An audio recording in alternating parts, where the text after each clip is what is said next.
My brother invited us to stay at his place, and we won't have to pay rent or bills. Ashley, we're relying on you for this. I work in finance. My husband, let's call him Bob, fixes cars, and we live in the house I grew up in. But it's not like my parents live there anymore. It's actually a family business that my dad used to run. My brother was supposed to take over the company, so he studied economics in college. Also, my skilled brother went to Oxford University overseas to study business management, then came back to the US and teamed up with my dad for a while.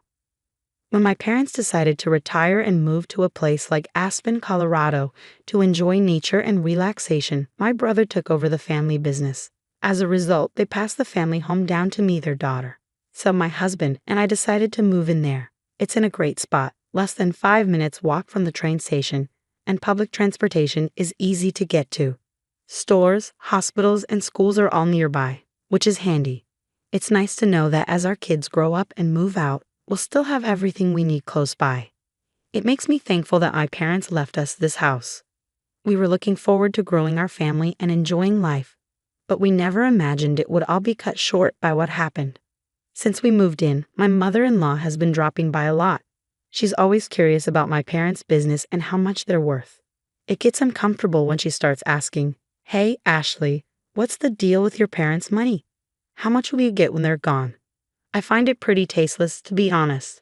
I don't want to be rude, so I just say, I'm not sure. I haven't really thought about it. I already have the house, so maybe there won't be much else. Even though I tried to brush it off with a laugh, she keeps pushing, saying, "Come on, they're getting up there in age. You never know what might happen." She was really fixated on talking about my parents' money. It felt like she was banking on their wealth. Even though I knew what I was set to inherit, I kept quiet. I didn't want to spill the beans to my mother-in-law or my husband, who's pretty close to her. But then, out of nowhere, something unbelievable happened. One holiday morning, around 8 a.m., the doorbell rang, and when I answered it, there were movers standing there. My mother-in-law and my brother-in-law's family had moved in without warning. I was completely caught off guard when the movers showed up. My mother-in-law and brother-in-law's family just waltzed in with big smiles, announcing they were moving in. Their enthusiasm sent shivers down my spine. When I turned to my husband for an explanation, he shrugged it off, saying, "What's the big deal if Mom and the others crash here? We've got plenty of space." He acted like it was no big deal to have them move in. I was already shocked enough by the sudden living arrangement, but then my sister-in-law dropped a bombshell. "Our brother invited us, Ashley. He said we don't have to pay rent or bills, so we're relying on you." Meanwhile, my brother-in-law started claiming rooms without asking, saying, "This room looks nice. Let's have it, Bob. Move everything out into the hallway." It all made my head spin. I couldn't believe it. They were treating my house like their own, claiming rooms left and right. My mother-in-law and sister-in-law's family had been overstepping boundaries for a while now, especially my sister-in-law, who even went through my bag without asking once. If this keeps up, they'll try to take over my room too. I've had enough. This is my house, and they're acting like they own it. I've reached my limit. I want everyone out. I'm not usually one to lose my temper or yell, but seeing these people move into the house my parents left me without asking and acting like they owned it pushed me over the edge. That's why I ended up shouting at all three of them. But then something I didn't expect occurred. "How dare you speak to us like that? You're the one who needs to leave." As soon as those words were out, I felt a sharp pain in my cheek. Did I just get slapped? It took a few moments for it to sink in. I was stunned. I couldn't believe what had just happened, and all I felt was the throbbing pain in my cheek. In that instant, something inside me snapped. I couldn't bear living with people capable of such disrespect. This house belongs to me, and I won't tolerate them treating it like their own personal space. I packed my things, planning to leave and inform my family about the situation. I needed to find a place far from here, so I rented a monthly apartment even though it meant a longer commute to work. When I broke the news to my parents over the phone, I could sense their anger, especially from my dad. He's always been supportive and caring, both as a CEO and as a father. I didn't want to drag my parents, who were about to retire, into this mess, but I had no choice. My inherited home was being taken away from me, and I had to do something about it. While I was staying in the monthly apartment, I was certain that my husband and his family were making themselves at home in my house. So I decided to take action based on suggestions from my brother and father. A few days later, during my break, I checked my phone to find numerous missed calls and messages from my husband. I knew exactly why he was reaching out. I had arranged for the water and electricity to be cut off.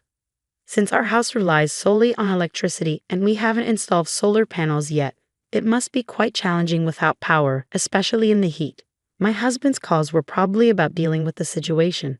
Just as I was about to ignore it, he called again, perfectly timing his call with my break. "Hey, what's happening? There's no electricity and the water's not running. Did you turn off the electricity and water?" I could sense the panic in my husband's voice over the phone. Since the house is mine and I'm not living there anymore, it only makes sense to cut off the utilities, right? That's why I had it done. I can't bear the thought of paying bills for a house I'm not even living in. So of course I had them shut off.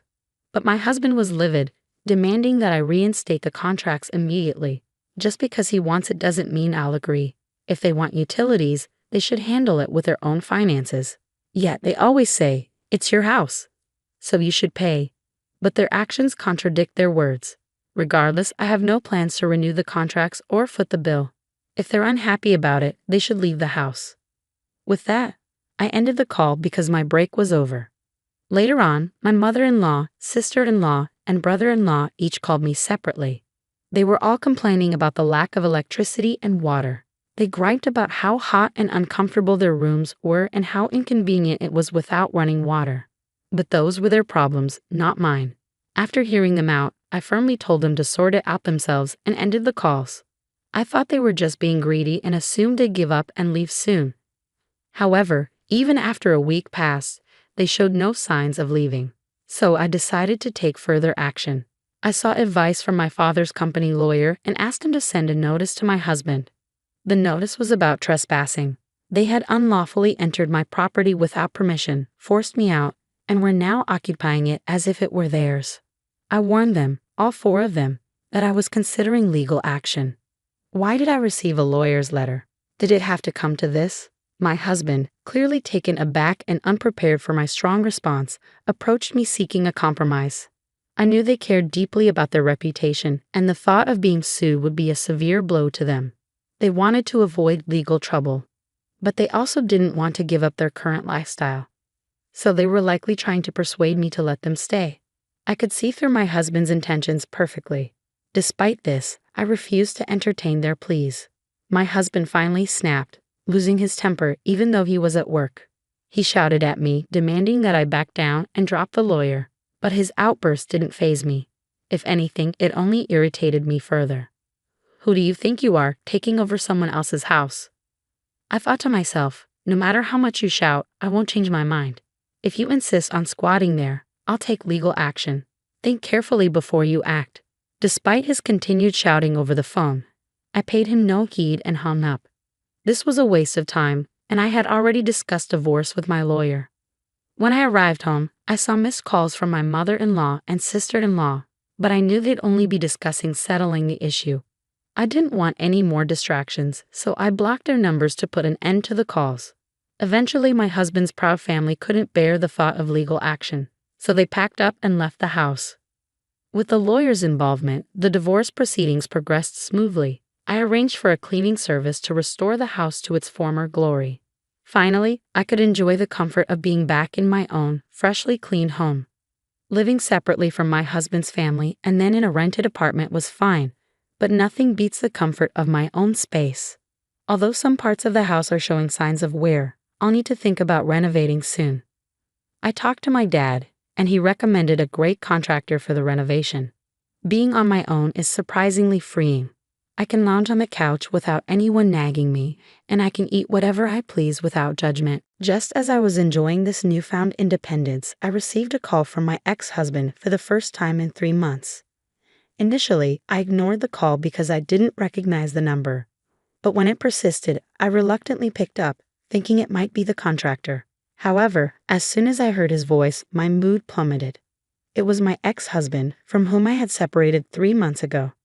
I had already gone through the divorce process with the help of a lawyer, and we had agreed to stay out of each other's lives. So why was he calling me now, especially after changing his number? We had made it clear through legal channels that we wouldn't have any contact. There was no reason for us to speak. I was just about to end the call when he pleaded. Please, just listen for a moment. I'm desperate. Reluctantly, I stayed on the line. It turned out his company was facing financial trouble, and he was facing a pay cut. On top of that, his mother's health was deteriorating, leaving her unable to work. My sister-in-law and her husband are struggling financially. He's unemployed, and she's juggling multiple part-time jobs just to keep up. Unfortunately, most of her earnings are going towards paying off his debts. Meanwhile, my ex-husband is facing a pay cut, making it even harder for him to make ends meet. As they poured out their troubles to me, all I could muster was a detached, "Okay, I see." After all, these are the same people who invaded my home without permission, disregarded my rights, and then tried to force me out. It's hard to summon any sympathy for them. Their problems are their own to deal with. There's nothing I can do to help. My ex-husband's desperation only escalated. Please don't turn your back on us. We're on the brink here. We won't even have a roof over our heads or food on the table tomorrow. Remember, we used to be a family. Can't you help us? His voice trembled with near tears, but I remained unmoved. When I faced difficulties, he offered no support and even joined my mother-in-law in belittling me. Just like her, my sister-in-law and brother-in-law looked down on me, mocking my appearance and traditional values. They shunned me for being too old-fashioned. Their insults cut deep, yet they showed no remorse. As for my mother-in-law, she exacerbated the situation by pressuring me to conceive, subjecting me to strange remedies, scheduling unnecessary doctor's visits, and spreading rumors of my infertility. Looking back, my marriage held no redeeming qualities. My ex-husband, who used to be so caring before our marriage, transformed into a puppet controlled by my mother-in-law after we tied the knot. On the day my mother-in-law barged into our home, I happened to be out for an appointment. She expressed disappointment to my husband, saying I wanted to see Ashley, but she wasn't here. I want us to be friends, but I'm saddened. Upon hearing his mother's distress, my ex-husband lashed out at me without considering my side of the story. She claims she wants us to get along, but all she does is criticize me. Has my son lost weight because your cooking is so terrible? She says things like this loudly, whether we're at home or out in public. With her and my sister-in-law and brother-in-law all ganging up on me, there's no chance for us to have a harmonious relationship. I can't deal with people who behave like this anymore. No matter what you say, my decision stands. I can't assist you, so I'm ending this call now, and I don't want to hear from you again. With that, I hung up and blocked the new number. Knowing my ex-husband, he might change his number to reach me again. So I planned to change mine over the weekend. But before I could, they violated the lawyer's agreement. At 11 p.m., they showed up at my door, demanding entry and assistance. Open the door. We're family. You should take care of us. Their loud banging and shouting disregarded the late hour. What's going on at this hour? Please go home. You're disturbing the neighbors. When I approached the door, they seemed ready to force their way in. So I tried speaking through the intercom, but they ignored it, continuing to bang on the door and cause a commotion. Dealing with such unruly behavior left me speechless. I sat there feeling overwhelmed, contemplating whether to call the police when suddenly sirens blared from outside. It seemed a neighbor had taken action. Hearing the police approaching, the group, startled, assumed I had made the call and attempted to flee, but they were surrounded by onlookers, leaving them with no escape route. Soon the officers arrived and escorted them to the police station. I was questioned about the incident and provided a detailed account. News of the incident spread rapidly throughout the neighborhood, including to a colleague of my ex-husband's who happened to be among the spectators. By the next day, the entire office was buzzing with the story. Already struggling due to a pay cut, my ex-husband's troubles compounded when the company learned of his involvement with the police. He lost his job and couldn't afford his rent, leading to strained relations with his sister's family, ultimately leading to their shared living arrangement falling apart. Now, Bob and his mother reside in public housing, both working multiple part-time jobs to make ends meet. Even his mother has joined the workforce part-time, desperate for additional income. My name is Alyssa Johnson. I'm 23 years old, and I've been working at my father's company. I'm also married to Nathan, who's 29, and we've been together for 2 years. We have a 1-year-old son, Leo. Nathan often suggests I should leave my job at my father's company, mainly because he doesn't like my parents. He seems to be bothered by my father's lack of formal education and the small, somewhat run-down company he runs, which manufactures screws and small components. Nathan doesn't want to be associated with it. In contrast, I admire my father for his hard work, courage in the face of challenges, and genuine care for his employees. I have no plans to leave my father's company. Nathan also seems to dislike that I respect my father more than him. One morning, while having breakfast with Nathan and our son, Leo, he brought up the topic again. Alyssa, you should consider a job at a bigger company. You graduated from a prestigious university and you're beautiful. I'd love to boast about you at work, but I can't because of where you work now. Besides, I earn enough for us. Why don't you consider staying home instead? These conversations always end the same way, with me telling Nathan I won't quit my father's company. Typically, Nathan responds with remarks like, "You're the only one in the world who doesn't listen to me," or, "If you keep this up, it will be harder for us to stay together." Then he usually leaves the room. Later, he often does something petty to upset me and then gloats, asking if I'll listen to him now. Though divorce has crossed my mind, I can't bring myself to go through with it. Both our families get along well and love Leo dearly. My father and father-in-law are good friends and spend time golfing and fishing together. My mother and mother-in-law enjoy art exhibitions together. Both sets of parents have provided Leo with a loving environment that I wouldn't want to disrupt. My feelings for Nathan have faded, and I no longer enjoy sharing a bed with him. Since Leo was born, I've been sleeping in Leo's room with the door locked. Nathan used to barge in and argue about my job, scaring Leo with his loud voice. Now he stays away at night, but I keep the door locked just in case.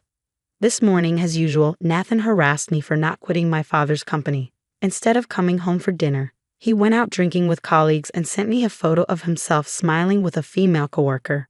This doesn't bother me or make me feel insecure. He messaged me saying, "This is how I blow off steam because you won't listen to me. Quit your father's company now." I wanted to ignore his message, but for the sake of our families and Leo, I responded, "I just wanted you to come home and have dinner with us." His reply was dismissive. "Must have been tough, huh? I'm coming home now." I regret marrying Nathan. Though he's intelligent, his behavior is immature and frustrating. Then one day, Nathan happily announced, "I might be getting promoted soon," Nathan said with excitement. "Wow, that's great." I replied, "Did that recent deal go through?" "Not finalized yet, but it's as good as done. The boss will be thrilled, maybe even cry with joy. The director who used to be so high and mighty will have to bow down to me now, haha." That day, Nathan surprisingly didn't urge me to quit my job at my father's company. Instead, he headed off to his own workplace while I left home with Leo to go to my office. As usual, I dropped Leo off at my parents' house nearby before going to work. Upon arriving at work, my coworker Jake hurried over to me. "Good morning, Alyssa. The boss seems unusually upset today. Did something happen? Everyone's worried about him." Hearing this, I immediately went to the room labeled Invention Room, where my father was. Inside, I found a young man in his 20s sitting on the sofa, his face streaked with tears. My father, looking more furious than I had ever seen him, was sitting across from the young man. "Sorry, Alyssa, I can't spare the time to chat right now," my father said curtly. "Everyone's worried about you." "What's going on?" I asked, concerned. Apologizing for his abruptness, my father invited me to join the conversation. As I took a seat next to my father and looked at the young man's tear-streaked face, he stood up and introduced himself. "Nice to meet you. I'm Scott." "I'm sorry for causing any trouble," Scott said apologetically. I asked him, "What happened, Scott?" Scott began explaining his situation. He works at an electrical machinery manufacturer and had recently been promoted to assistant leader for a new machinery project. However, the designated leader didn't attend meetings or go to the field, essentially serving as a figurehead. The team members preferred it this way as it made their work easier. Scott found himself fulfilling the leader's responsibilities. Scott mentioned that some components from my father's company were chosen for his project. He visited my father's company without an appointment and, in a disrespectful manner, demanded to speak to the CEO. His appearance, marked by unkempt hair and multiple rings, didn't sit well with my father's secretaries, Jackson and Randy. They asked Scott to adjust his attitude and appearance before returning. Unaware of what was wrong with his demeanor, Scott went back to his company and spoke to his boss, who reacted angrily. "Don't let them walk all over you. Assert yourself and tell them we're using their parts, his boss said. Eager to meet his colleagues' demands and use my father's company's components, Scott returned to my father's company. This time, he approached Jackson and Randy more respectfully, asking, "Please tell me how I can improve my approach." My father happened to overhear the conversation and invited Scott into the meeting room for a discussion. "We don't judge people by their appearances," my father began. "I believe they were trying to teach you workplace etiquette," my father explained. Jackson and Randy nodded in agreement and began instructing Scott on professional conduct. "When you visit other companies, they often judge your entire organization based on your presentation. Which type of company do you think would be better received? One where people are well-dressed and courteous, or one that isn't?" they asked. Scott answered, "The former," and apologized, promising to start anew. After making an appointment, Scott returned with a more polished appearance, back straight, hair neatly styled, and no accessories. As we spoke with him, we saw his sincerity and dedication to his work, not just in terms of components, but also his willingness to collaborate and share ideas. This led to successful cooperation between young members of Scott's company and my father's. They frequently sought advice from us, and progress was made on a new prototype over 6 months. But just as the project neared completion, the leader of Scott's team took all the prepared presentation materials and promoted a favored young female employee, removing the assistant leader from his position. The team and collaborators strongly opposed this, but were silenced with threats of spreading rumors and making their work life difficult. Upon hearing this, my father was enraged. Jackson, who had been listening, commented, "Those rumors are just lies, right? You shouldn't be scared of them." Scott explained that the assistant leader's removal was due to reporting a violation of working hours to the HR department. Despite facing severe warnings, he stood his ground. Scott returned to my father's company because he was frustrated with the changes and wanted to discuss everything. "You should leave that company and come work for us, right, boss?" Jackson suggested. My father, impersonating a character from an iconic Western movie, made everyone but Scott burst into laughter. Scott responded, "Despite the serious work you do, you all seem to enjoy yourselves. I've always admired that, and I want to work with you all," he said with tears in his eyes as he bowed to my father. As I listened to Scott's story, something continued to bother me, prompting me to ask him a question. I asked, "What's the name of your company?" And when Scott responded, it turned out to be the same machinery manufacturing company where my husband worked. Hesitantly, I asked further, "Can I ask the name of your team leader?" As I had feared, Scott answered, "His name is Nathan Johnson." My father and I exchanged a shocked glance and held our heads in disbelief. After a moment of silence, Randy commented, "Ah, I knew I'd heard that name before. It's Alyssa's husband." I explained to Scott, "I'm sorry, but Nathan is my husband." Scott responded, "He's the one who gave me the opportunity to work at this company, so I'm actually grateful to him for that." Jackson seemed to have a concern on his mind and asked cautiously, "Given that Alyssa's here, does the favored female employee have any connection to your husband?" Scott looked at me nervously, unsure of how to proceed. I reassured him, "Don't worry about it. I'm in a sham marriage with my husband. I don't have feelings for him anymore." This revelation took my father by surprise. After apologizing to my father for causing him distress, I opened up about all the difficulties I've been experiencing every day, explaining why I hadn't spoken up sooner. He listened and finally understood the situation. "No wonder my grandson Leo hasn't been very affectionate with me then," he said. He went on to say, "I've lived a life I'm proud of, so I don't care what anyone says about me. But it must be tough for Alyssa to keep hearing negative things about her parents. Don't worry though, I'll maintain my relationship with their parents since they're family and friends. If you ever want to come home, you're always welcome." His words lifted a weight off my shoulders. Jackson then asked Scott, "And what about the relationship between your husband and the favored female employee?" Scott replied, "There are no concrete facts, just rumors circulating. But several employees have witnessed the two of them coming out of meeting rooms or document rooms together. A few have even seen them going out for lunch." At this point, Randy made a phone call. "Hey, I have a situation I'd like you to investigate. Can you come to the office right now?" He asked the person on the other end of the line. Once he hung up, he said, "I'm going to have a friend from a private investigation agency look into this." Jackson then picked up the phone and started dialing, saying, "Hello." I need a lawyer who specializes in divorce cases involving infidelity. Can you come to the office right now? Thanks, Jackson said into the phone. As Jackson and Randy made progress with their calls, my dad chuckled and said, "Your ability to take swift action is one of your greatest strengths." Scott offered to keep a close watch on Nathan and the favored female employee for the time being. Everyone then returned to their respective work areas, and my father reassured the concerned employees by saying, "I'm sorry for causing you all worry. But it looks like we can find humor in a situation now. Thank you as always." The employees' smiles returned, and the usual lively atmosphere was restored in the workplace. My father approached me and asked, "May I discuss the recent events with your in-laws?" I responded, "I just want you to encourage them to continue visiting and showering Leo with affection as they always have." By early afternoon, the private detective and the lawyer arrived to discuss our future plans in the planning room.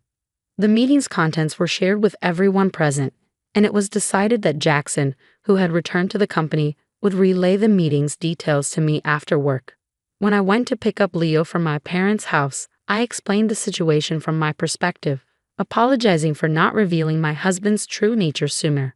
I felt guilty for trampling on my parents' beliefs that my marriage was happy. My mother, instead of being upset, seemed relieved.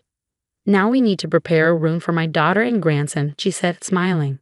She remembered the disdainful look my husband had given my father's company when he first saw it and had suspected he wasn't a good man. "I wish you had told me sooner."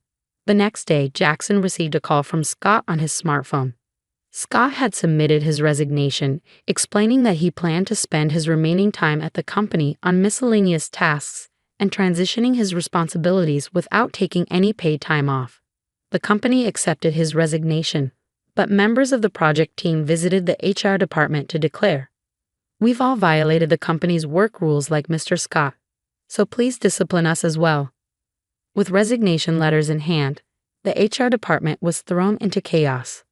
By the end of the regular workday, my husband had already left the office. A meeting was held in the large conference room, attended by the company president, department heads, and the remaining project team members, including Scott.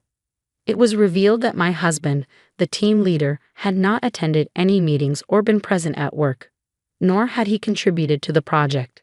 Instead, he took credit for the work the team had completed, removed Scott from his role as assistant leader, and replaced him with a favored female employee. The company president expressed deep regret at the situation if the allegations were true. Scott suggested that no immediate action be taken until all evidence was gathered. Since the sister-in-law of one of the company's clients was conducting an investigation using a private detective, it was proposed that nothing be said to my husband without concrete evidence. The company agreed to wait for the evidence and then question my husband before deciding on disciplinary action. They asked the team members to hold off on submitting their resignations. Unaware of these serious developments, my husband, who usually returned home on time, came home around 9 p.m. after Leo had gone to bed. He began ranting about how ineffective everyone else was, boasting that he had been working overtime to ensure the project's success. He believed everyone was jealous because he was on the path to becoming a department head after the project's success. Knowing the truth, I couldn't help but chuckle at his delusions. In his good mood, I offered him a few compliments, which I didn't really mean. He seemed to relish imagining himself as the future department head, basking in the admiration and envy of others. My husband kept grinning, fueled by his fantasies. Meanwhile, at work, Scott's plan was set in motion. The team members began to shower my husband with continuous praise. "Mr. Department Head," they teased, "not quite yet, but the CEO seems very optimistic about the project." They flattered him with comments like, "How can we become as competent as you, Mr. Johnson?" My husband was overjoyed and caught up in his newfound popularity, becoming increasingly less guarded. Then, as planned, we managed to capture videos of his affair with a female employee using hidden cameras in the document and conference rooms. In just 5 days, the detective agency and Scott amassed substantial evidence of his infidelity. All that remained was to prove my husband hadn't created the project documents himself. This task was straightforward. Scott had saved the documents on a USB drive, which would clearly expose the truth if the company questioned him and my husband about their contents. Scott and other team members submitted all the evidence to the company. Unaware of any of this, my husband returned home in high spirits. He launched into his fantasies, saying, "I'm definitely going to be named department head." The CEO had a long conversation with the current head, and then the head looked at me. He must have told him, "I'd rather have Mr. Johnson's head in charge than any incompetent person." He continued his daydreams. "This will widen the gap between your father's company and mine even more. You should quit your job and become a full-time housewife. You'll be the wife of a department head," he said.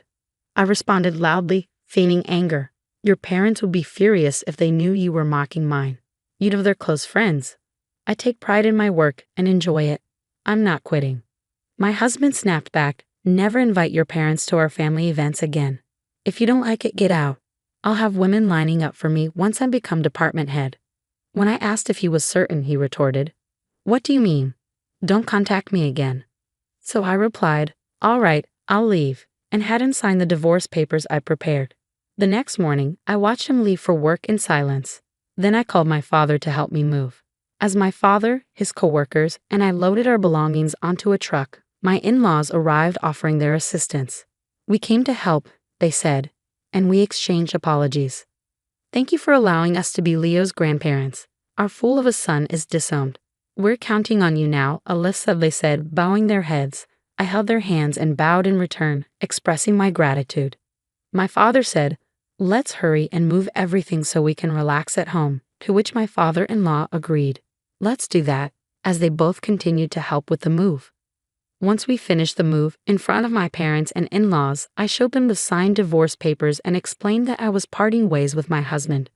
My in-laws repeatedly apologized, but my father reassured them, saying, "Let's keep getting along, Ken," and gave my father-in-law a friendly pat on the knee. My mother chimed in, "Mary, let's continue our embroidery sessions together. There's an art exhibition next week. Let's go." She gave my mother-in-law an affectionate pat on the knee. "Ken, Mary, why don't you stay at our house tonight for some drinks?" My father offered, bringing out the beverages. My father-in-law accepted. "Thanks, we'll take you up on that offer tonight." The cordial interaction brought my parents and in-laws even closer, without me feeling like I was intruding.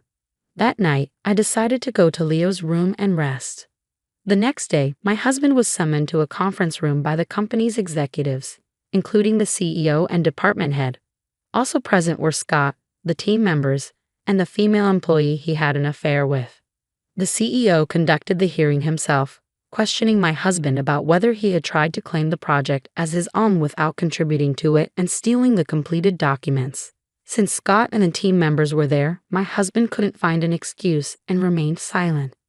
The CEO, growing impatient, demanded loudly, "Well, what do you have to say?" Under pressure, my husband quickly admitted to his actions. Next, the CEO questioned him about why he had demoted Scott from the sub-leader position and replaced him with the female employee. My husband tried to justify it by saying she was more capable than Scott. The department head countered, "You're saying the woman who only serves tea and makes copies is more capable than Mr. Scott." My husband bit his lip, lowering his head in silence. The CEO then projected still images from video footage taken in the conference room and document room, leaving both my husband and the female employee, Alice, looking pale. The CEO asked Alice, "Miss Ford, what is the meaning of this?" Alice responded without hesitation, explaining that Mr. Johnson had promised her an easier time at work if they were together, but she hadn't been serious about the relationship since she already had a boyfriend. "I just considered it part of the job," she added. My husband, enraged by her response, exclaimed, "You had a boyfriend? You cheating woman. You've ruined my life." Alice snapped back, "You have a wife, Tim Nathan. Don't get mad at me." The argument between them escalated, prompting the CEO to interrupt. "Enough. The fact-finding is over. I'll inform you of the disciplinary action later. Until then, Mr. Johnson and Miss Ford, you are both suspended and must stay home." With that, the CEO left the conference room, and everyone else followed suit. My husband was eventually reassigned to a manual job in the basement, sorting documents in what was known as the company's useless department. Alice, who struggled at the office after her boyfriend found out about the affair, eventually resigned. A lawyer had drawn up an agreement for them to sign, with my husband required to pay me $3 million and Alice $2 million in compensation. Both had to take out loans from finance companies to make the payments. Additionally, my husband agreed to pay an extra $5,000 per month for Leo's child support. A few months later, my husband, now disowned by his parents, was working 2 jobs, one at a convenience store during the day and another as a security guard at night. He lived alone in a run-down apartment and looked much older than his years. As someone who saw him remarked, he appeared to be around 60 years old. My name is Olivia Nelson, and I've recently hit the milestone of turning 30. Today, I want to share a pivotal moment in my life. I have an older brother named Scott, 2 years my senior. From a young age, Scott embodied what many would call a pretty boy. His features were sharply defined, and his handsome face often sparked rumors in our neighborhood about talent scouts from modeling agencies seeking him out. He was the quintessential heartthrob, likable, intelligent, and quick-witted. Our parents and the adults around us all adored him. On the flip side, I seemed to be the odd one out in our family, always carrying a bit of extra weight. Despite having similar facial features to Scott, being chubby detracted from any charm I might have had. I was reserved, not particularly engaging, and tended to keep to myself, missing out on the accolades showered upon my brother for his intelligence. It didn't take long for people to start labeling us as polar opposites, a contrast that seemed to be echoed by our parents. As we grew, the differences in treatment became increasingly evident. While Scott received praise and attention, I often felt overlooked. Hand-me-downs became my norm, even down to ill-fitting shoes that caused me to stumble more times than I care to remember. The only thing I cherished was a backpack given to me by my grandparents before they passed away, a rare gift just for me. As Scott advanced to a prestigious private middle school, my parents beamed with pride, while I found myself relegated to a public school with minimal expectations placed upon me. Money for my education was deemed too scarce, a stark reminder of where I stood in my parents' eyes. I began to question why I was the only one treated differently, but my inquiries fell on deaf ears. Puberty brought with it a growing awareness of the disparities in our household. My mother's priorities seemed to lie elsewhere, leaving me to tend to chores while she socialized with friends. Even when I sought solace in friendships, my father's retort was always the same. What about the household chores? Scott, bless him, tried to intervene on my behalf, but his efforts fell short against the indifference of our parents. As Scott focused on his high school entrance exams, his presence in our home dwindled, leaving me to navigate the tumultuous waters of adolescence alone. The absence of my parents at parent-teacher meetings became the norm, a stark reminder of where their priorities lay. In 3 years of middle school, they attended just one meeting, a telling sign of the divide within our family. When I was in my first year, my parents attended the parent-teacher meeting, but during my second year, they stopped coming. By the crucial 3rd year, when exams were just around the corner, they still didn't show up. My homeroom teacher expressed concern about possible issues at home, but I dismissed it. Although I recognized that my situation was far from normal, I didn't face physical abuse from my parents. I struggled to articulate the ongoing emotional distress I was experiencing. Admitting that my own parents didn't seem to care for me felt too humiliating. The incidents continued, with one particularly hurtful occurrence on New Year's Eve. At the end of that year, my parents took my brother to my mom's hometown, leaving me behind. Up until then, I had always been included in these trips, but that year they told me, "You're a student preparing for exams, so stay home and study." It felt like just an excuse, as if they simply found me bothersome. Alone on New Year's Eve, I didn't want to ask my friends to hang out, as it would reveal how isolated I was. Instead, I stayed home, keeping my feelings inside. I watched the Grammys, switched to the New Year's Eve specials, and went to bed after shedding a few tears. The next morning, I was startled awake by the insistent ringing of the doorbell. It was too early for my family to be back, so I anxiously checked the doorbell camera. To my surprise, my uncle and aunt from my mom's side stood at the door. I rushed over, my hair a mess from sleep, and asked them what was going on. "Olivia, you need to leave this house," my uncle stated firmly. "We've already spoken with your mother, and we'll handle the paperwork. Don't worry." I was stunned by his abruptness and struggled to process what he was saying. "Wait, what do you mean?" I asked, thrown off by his demeanor. "Olivia, we want you to become our daughter, if you don't mind," my aunt said gently, her eyes filling with tears. "We don't have children of our own, but we've always thought of you as our daughter since the day you were born." At the time, I couldn't grasp the full scope of the situation. My aunt and uncle, who were unable to have children due to illness, had always doted on me whenever they visited. They cared for me deeply and had often criticized the way my parents treated me. While my parents were preoccupied with my older brother, my aunt played with me and my uncle showered me with the latest treats and adorable clothes. My fondest memories were with them, far more than with my parents. My uncle, who had just come from speaking with my parents, began by saying, "Your parents have no intention of letting you go to high school. They plan for you to start working at 16 to help fund Scott's college education. We can't ignore this, Olivia. You have the right to an education and a chance to pursue your own dreams." I was shocked and hurt by the revelation that my parents were willing to sacrifice my future for my brother's benefit. It explained why they hadn't attended any parent-teacher meetings in recent years. They simply weren't invested in my aspirations. As I crumbled under the weight of this news, my aunt and uncle knelt beside me, offering comfort. "We may not be your biological parents, and you might feel uncertain about this, but we will ensure your happiness," they assured me. Tears welled up in my aunt's eyes as she hugged me tightly, both of us overwhelmed with emotion. "Olivia, you have the right to be happy, and we should have come for you sooner. If you're okay with it, we want you to become our daughter," my uncle added, his gaze intense and earnest. As I listened to their heartfelt words, I realized this was the first time I had ever felt truly wanted by adults. Though I was just over 10 years old, I knew what I needed to choose for my own future. I made the decision to officially become their adopted daughter. Fast forward 10 years since they welcomed me into their home, my aunt and uncle have poured boundless love upon me and filled my life with countless joyful experiences. My aunt delighted in selecting clothes for me, treating me to shopping sprees on holidays, while my uncle, who had always longed for father-daughter bonding, saved a bottle of wine from the year I was born for my 21st birthday celebration. Together we embarked on memorable trips, with my uncle's childlike enthusiasm leading us to zoos and aquariums, even during my high school years. These moments were etched in my heart as irreplaceable treasures, experiences I never shared with my biological parents. Initially, I referred to them as aunt and uncle, but over time, they became my parents in every sense. Now, I address them as mom and dad. It was through them that I learned of the hurtful remarks my biological parents made when they visited, belittling my appearance and intelligence.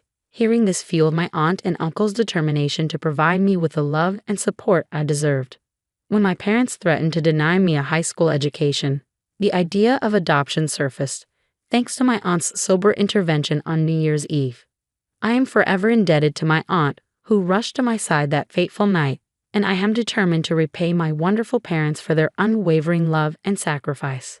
I endeavored to excel in my studies, setting a goal to build a future that would make my aunt and uncle proud. Despite the challenges I faced during my high school entrance exams, I persevered, driven by the desire to honor their kindness.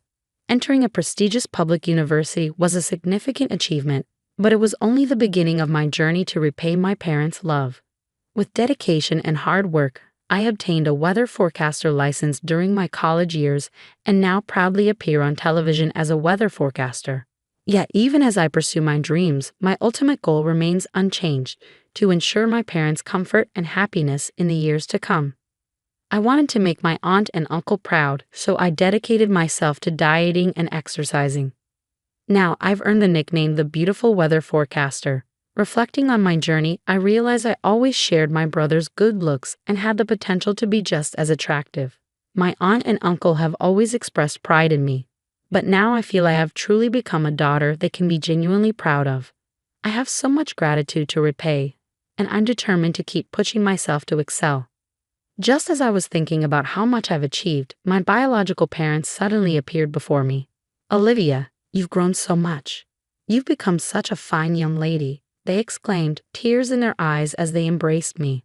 I was leaving the TV station to get into my car when this happened, and I was taken off guard. It had been so long since I'd seen them that I barely recognized them at first.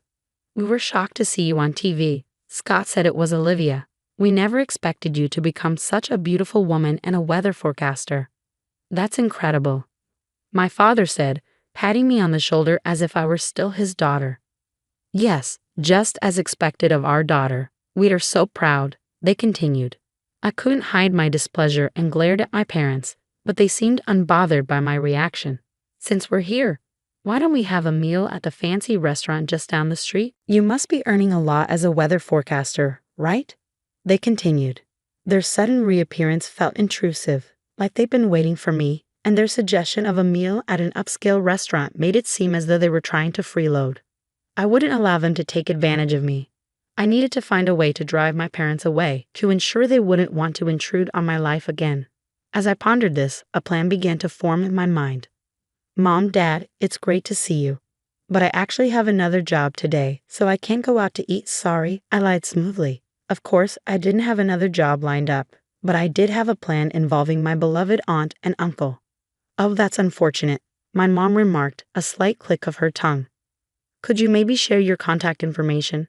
I'm organizing a small party for my birthday soon, and I'm inviting people from the TV station. It'll be fancy, with plenty of delicious food. I'd love to invite you.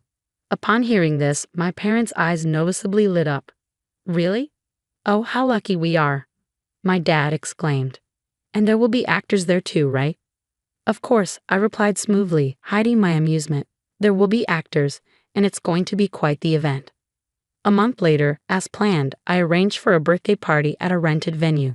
While the gathering was small, a good number of people attended, lured by the promise of a glamorous affair. My parents arrived, eager and waving, acting as if they wanted everyone to know they were my parents, an irritating habit of theirs. Dad, Mom, welcome, I greeted them, masking my irritation with a smile. Could you head to the dressing room right away? They'll help you with everything, from your clothes to makeup. Your outfits are lovely, but we also have rental designer clothes available. Enjoy the atmosphere while you're here. At my suggestion, my parents' faces lit up with joy, their excitement palpable. It was clear they couldn't wait to try on the designer clothes. Oh, how easily they were swayed by the allure of luxury. I hardly ever get the chance to wear these outfits. I wonder if they'll suit me, my mom remarked with a chuckle. Haha, Mom, you've put on a little weight, my dad teased. Oh, stop it, she scolded. While they exchanged banter, I offered them flattery, saying you both still look young and beautiful, so anything will suit you. It seemed they had been waiting for a compliment, and they both nodded in agreement. In the past, I feared being disliked more than I already was. I couldn't understand my parents' motives, but now it was clear they were quite superficial. They craved high quality and luxurious things, easily swayed by popular trends. Once they had their hair and makeup done, my parents returned to the party venue in high spirits. My mother wore a pale pink mini dress that exposed her shoulders, a style more suited to a younger woman. The sagging skin on her knees revealed her true age. My father chose a bright red suit with a flashy tie adorned with yellow and green geometric patterns. He was the only one in the venue wearing such a flashy outfit, even though there was no formal dress code. The clothes were indeed designer labels, but they were secondhand. I had chosen and provided the outfits myself. I wanted my parents to wear these today, as they reminded me of a family party from my childhood. When I mentioned this, neither the makeup artist nor the costume staff questioned it. In truth, I had no memories of attending such a party with my parents, but my parents believed anything labeled designer without question. In the past, my parents would heed my exceptional brother's words, so long as they weren't about me. Now, they were the ones on the receiving end of my praise, with the label of outstanding now applied to me. As the party began, it was my turn to take the stage and deliver a speech as the guest of honor. Before I went up, I addressed my parents. I have a message for both of you in my speech today, so please listen carefully, I said as I held their hands. They looked at me with surprise and asked, "What?" But their expressions remained happy as I ascended the stage. Thank you all for joining me at my birthday celebration today. I'd also like to express my gratitude to everyone who helped organize this event. I began formally. My friends teased me, calling out, "You're so formal. That's not like you." I jokingly replied, "I'm just being myself," before turning to address my parents. "They're here today, right over there," I said, pointing in their direction. The lighting staff spotlighted my parents as I continued. These are the same parents who had the audacity to appear on TV and even set an ambush for me, despite abandoning me during my teenage years. A murmur spread through the crowd at my statement, as I had never discussed my past with anyone other than close friends. "Olivia, how could you say such a thing?" my mother exclaimed, jumping up while my father remained stunned into silence. Since I was old enough to start kindergarten, these two constantly compared me to my high-performing older brother, Scott, and always favored him over me, I explained. I was the one who never received treats, had to wear Scott's hand-me-down clothes until I was in grade school. Despite all this, I still loved my parents dearly. During middle school, they began imposing household chores on me and eventually declared they wouldn't allow me to attend high school. They wouldn't even attend parent-teacher conferences, I continued. That's when my caring uncle and aunt stepped in and decided to adopt me. Speaking about myself in this way feels odd, but it's the truth. My uncle and aunt have repeatedly reassured me with love, telling me that I am not a bad child.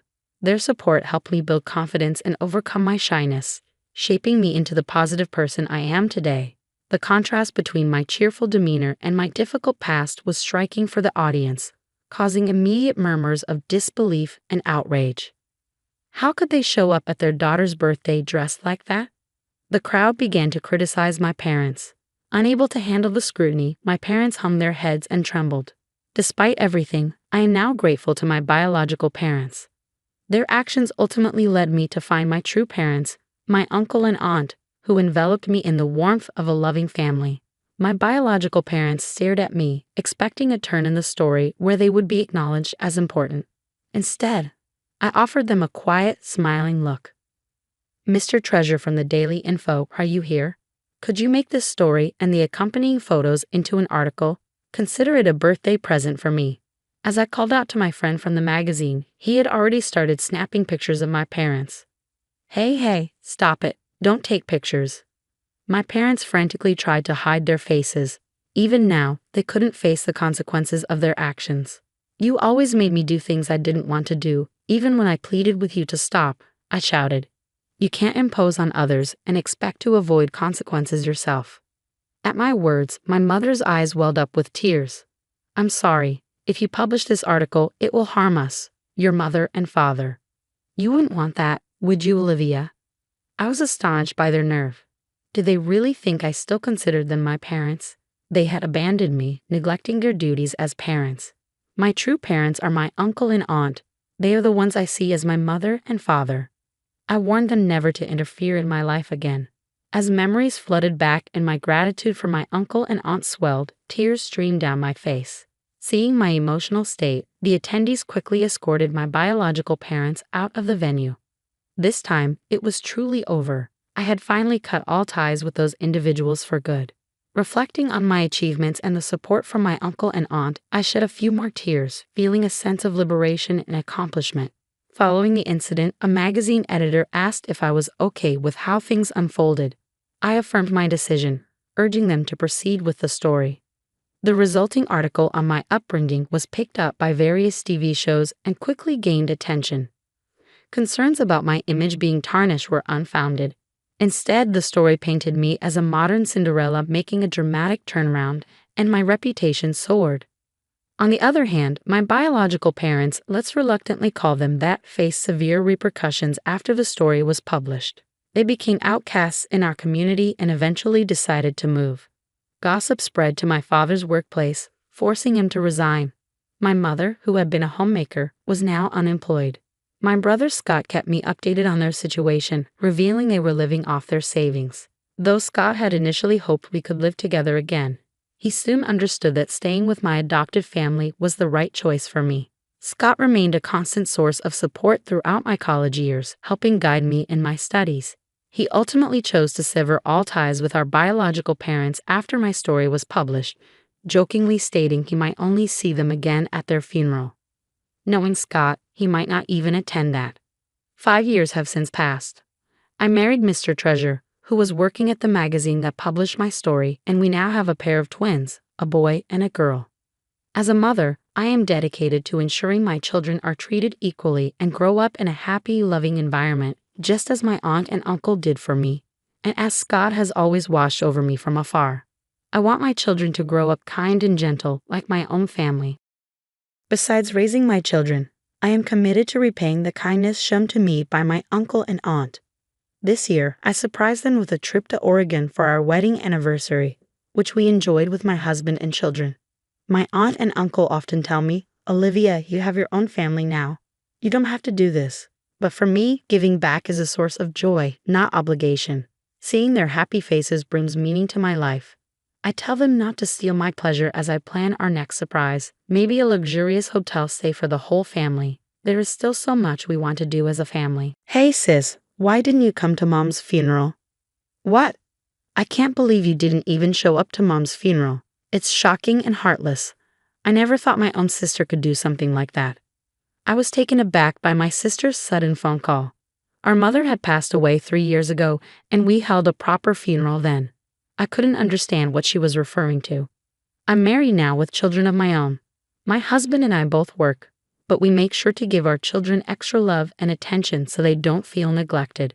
My husband is a great partner in housework and childcare, and I'm proud of the family we've built. I'm determined not to let my children go through what I did growing up. Our parents divorced when I was in elementary school after my mother had an affair. My father found out about it because I told him. People often assume children will side with their mother, but I didn't. My mother was far from the nurturing figure everyone imagines. I never felt loved by her. She showed favoritism towards my younger sister, while I was burdened with the household chores. It wasn't just expected, it was forced on me. My mother resented me for revealing her affair and made my life a misery because of it. I still carry the emotional and physical scars she inflicted. When the divorce was finalized, my mother took my sister and left. Thankfully, my father and grandparents ensured I maintained contact with my sister, and we continued to meet regularly. However, as I entered middle school, our visits became less frequent. At first, I thought it was just a matter of adult responsibilities, but it seemed my sister was deliberately avoiding me. After she turned down my invitation several times, I asked if I had done something to upset her. My sister explained that our mother had told her the collapse of our family was my fault. In their eyes, I was the one who betrayed the family. My sister believed that if she continued to see me, she would risk being cast aside as well. She found it too difficult to contact or meet me behind our mother's back and asked me to stop trying. I told my sister that our mother was the one who betrayed us first by cheating on our father and breaking up our family. Although my sister was aware of our mother's affair, she still blamed me for telling our father. Despite understanding the situation, she remained firm in her view that I was the traitor since she had to live with our mother. She wouldn't accept my perspective, insisting it was my fault for not turning a blind eye. While all this was happening, my father remarried, and I gained a stepmother. Initially, the adjustment was challenging, but my stepmother worked hard to become the mother figure I had been missing. Appreciating her efforts, I decided to embrace my new family and cherish my stepmother. Over time, I stopped trying to reach out to my sister, and we gradually lost touch. I had no lingering attachment to my biological mother, who had favored my sister. I was able to attend college and secure a job, preparing to give back to my father and stepmother. But then, just as I thought I could start repaying them, my father tragically passed away in an accident. Although we had grown distant, I notified my sister about our father's passing, reminding her that he was still her father. Instead of expressing sympathy, she scoffed and said, "Serves him right," followed by a mocking laugh. I thought she might attend the funeral, but neither my biological mother nor my sister made an appearance. Their absence was surprising, but they both showed up later when the time came to discuss my father's inheritance. Their sudden arrival caught everyone off guard, especially given their flashy and overly elaborate attire and makeup. They looked so different from the mother and sister I once knew that they were hardly recognizable. "At least let us know when the inheritance meeting is," they demanded. We had to check every day because we didn't know when it would happen. My mother claimed she had been waiting nearby since the funeral ended, eager to join the inheritance discussions. It seemed more appropriate for her to attend the funeral instead, especially since the meeting was scheduled for the day immediately following the funeral. "Because of what you said, my poor daughter had to endure so much. You're going to give us a fair share, right?" Although they divorced and lived separately, the children still have inheritance rights. I never intended to deny that. My father's personal estate wasn't substantial enough to be widely distributed among the family. I can support myself through my job, and my stepmother is young enough to continue working.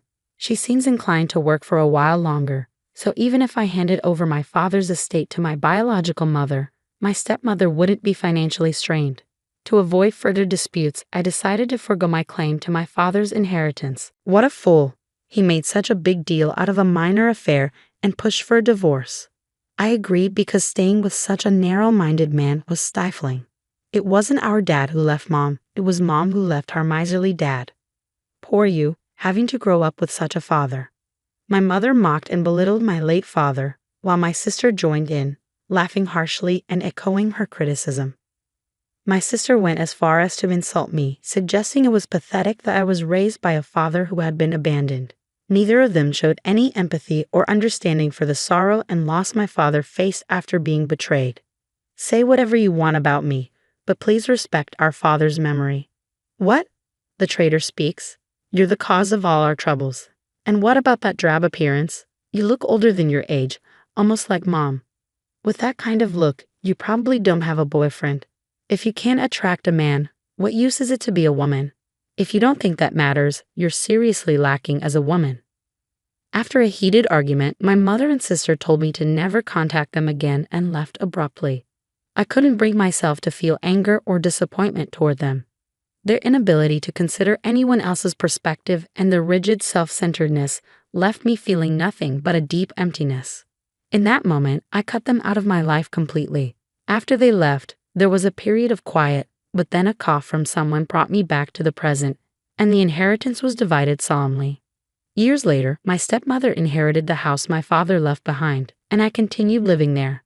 I sensed that she was thinking of me, even though I was now an adult. She tried to be a mother figure for me, and her care brought me happiness. But then she fell ill and was hospitalized. I'm sorry I didn't ask you to live with me just so you could take care of me, she said. I understand, but even though we live separately, I would have cared for you during your hospital stay, so there's no need to apologize. I visited the hospital to care for my stepmother whenever I could take a break from work. I didn't want any regrets like I had when my father was ill. Perhaps it was a form of self-satisfaction. Her time was limited, and I wanted to spend as much of it with her as possible. Throughout this difficult time, one man stood by me. Before my stepmother's illness was discovered, we had been planning our wedding. However, just as we were about to finalize our plans, we found out about her illness. I suggested postponing the marriage, but my partner felt it would be better to provide my stepmother with the reassurance of our commitment, and his presence proved invaluable to me.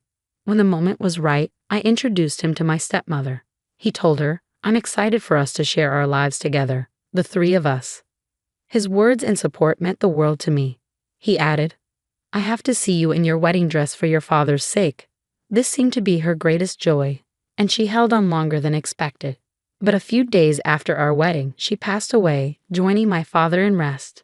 My stepmother was financially secure, and I inherited a significant sum. With what she left behind, 3 years later I was able to build a happy family. However, my husband and I agreed from the start of our marriage to continue working and live within our means without depending on the inheritance. Today, like any other day, I went to work and received a call on my personal phone from an unfamiliar number. Assuming it was a sales call, I didn't pick up. But the calls kept coming, one after another. I thought maybe someone was repeatedly dialing my number by mistake. At the end of the day, I decided to answer, and to my surprise, it was my estranged sister. Finally, where were you? What do you mean? How could you forget our mother's funeral? Of course. She sounded like she was crying heavily. What are you talking about? Our mother's funeral happened 3 years ago. Huh. There was a brief silence, and then she continued angrily. Maybe your stepmother died too. I'm talking about our real mother, and calling someone unrelated to you mother is just wrong. I found her tone irritating, but I tried to set it aside, understanding that the loss of her mother was likely a significant shock for my sister. For me, my stepmother was my real mother. She married a man with a child and instantly became a parent to a middle schooler. It wasn't until I had my own family that I fully grasped the challenges she faced. I believe the experience of nurturing a life within oneself is a time for a mother to grow in self-awareness and dedication. Of course, there are many ways to create a loving family, such as through adoption, without a biological connection. However, stepping into the role of a mother to a middle schooler unexpectedly is no easy feat, no matter how you look at it. Reflecting on my stepmother's efforts and concerns, all I feel is deep gratitude. I am eternally grateful to the stepmother who raised me, She is the model of the mother I aspire to be. Biological connections mean little. My sister's so-called real mother never even acknowledged my existence. When I think of the word mother, it's my stepmother who comes to mind, not my birth mother. At first, I was confused. I had assumed she was talking about my stepmother. Once I understood what my sister meant, I responded with a lack of interest. Oh, I see. I could hear what sounded like her hitting or stomping on something in frustration over the phone. What? That indifferent tone. The funeral has already happened. How could you not attend your own relative's funeral? You're so heartless. You must not have a drop of compassion. Though she raised a valid point, my sister had also skipped our relative's funeral. Our late father loved both of us dearly, and he was far more caring than our mother. In fact, neither my birth mother nor my sister attended our father's funeral, yet they took his inheritance and spoke ill of him. If you ask me, it seems more like they're the ones who lack compassion. Indifferent? Weren't you the one who said we were strangers? Huh. You got involved in the inheritance despite skipping Dad's funeral, right? Weren't you the one who told me never to contact you again? And I only just found out about our mother's death. After a pause, my sister murmured a small, "Oh, I forgot to tell you about the funeral." Well, I'm glad you remembered. I'm going to waive any inheritance related to that woman, so you can do as you wish with it. With that, I ended the call. However, my sister, perhaps not fully grasping the situation, contacted me again a few days later. "Katie, I need your help. It seems our mother hinted at marriage to several men. Isn't that considered marriage fraud? They're threatening to sue me for compensation if I don't comply. I'm getting bombarded with demands. Just pay them. If I could, I wouldn't be calling you. Didn't you hear me say several men? It's not just one or two. Some of them seem really shady too. That's unfortunate, but let's not forget, you were the one who told me not to contact you again. Plus, it was no secret that our mother had a habit of being involved with men since she cheated on our father while he was still alive. In fact, it wasn't just one affair. If it had been a single lapse in judgment, our father might have considered forgiving her. Only he would truly know the situation. It's possible that I couldn't accept our mother, given her multiple relationships while raising us. My father tried to adopt my sister multiple times with the help of a lawyer, but I was informed that my sister didn't want to leave. I had to let go of the idea. My sister chose to stay with our irresponsible mother, even though she witnessed her behavior firsthand. Even if our mother had left a strong impression on her, my sister's decision to remain with her, despite the shared memories we have, speaks to her own responsibility as an adult. Lahats. You know you were the one calling me a traitor all this time. I don't meet a sister who labels me that way. You're the one who declared us strangers first. So don't show up now and pretend we're family. It's unwelcome. Don't ever contact me again. We're strangers, remember. I ended the call without waiting for my sister's response. I blocked her number and went back to my family. Later, I got a call from my biological mother's relatives. I thought the matter was settled, but they called to apologize for the disrespect my mother and sister had shown me. I decided to hear them out. They acknowledged how poorly my mother had treated me and expressed their shock at her audacity in trying to claim my father's inheritance after we had been separated. They offered sincere apologies for allowing her visit at a time when I was still grieving. But that's all in the past now, I said. Then they brought up my sister. Apparently, she was following in our mother's footsteps and acting irresponsibly with men. Since her return, they had repeatedly warned her that she would face consequences if she didn't change her behavior. Instead of heeding their advice, my sister had become just like our mother, and they could no longer manage her. Mother got mixed up with unsavory men, and my sister was being coerced into participating in criminal activities. Feeling trapped, my sister was also involved with multiple men simultaneously, leading to numerous heated conflicts. Reaching their limit, the relatives warned that they would sever their relationship if she didn't listen to their advice. And then our mother passed away. Given that my sister is an adult, the relatives decided to proceed with cutting ties. But right after our mother's funeral, another conflict erupted. Since then, her whereabouts have been unclear. They advised me to avoid any involvement with her going forward. I had no intention of getting involved, but I can't help feeling sorry for her, given she may have been coerced into criminal activities. Still, there should have been a chance for her to make amends. If she didn't take that opportunity, then it's on her. That's how I've chosen to see it.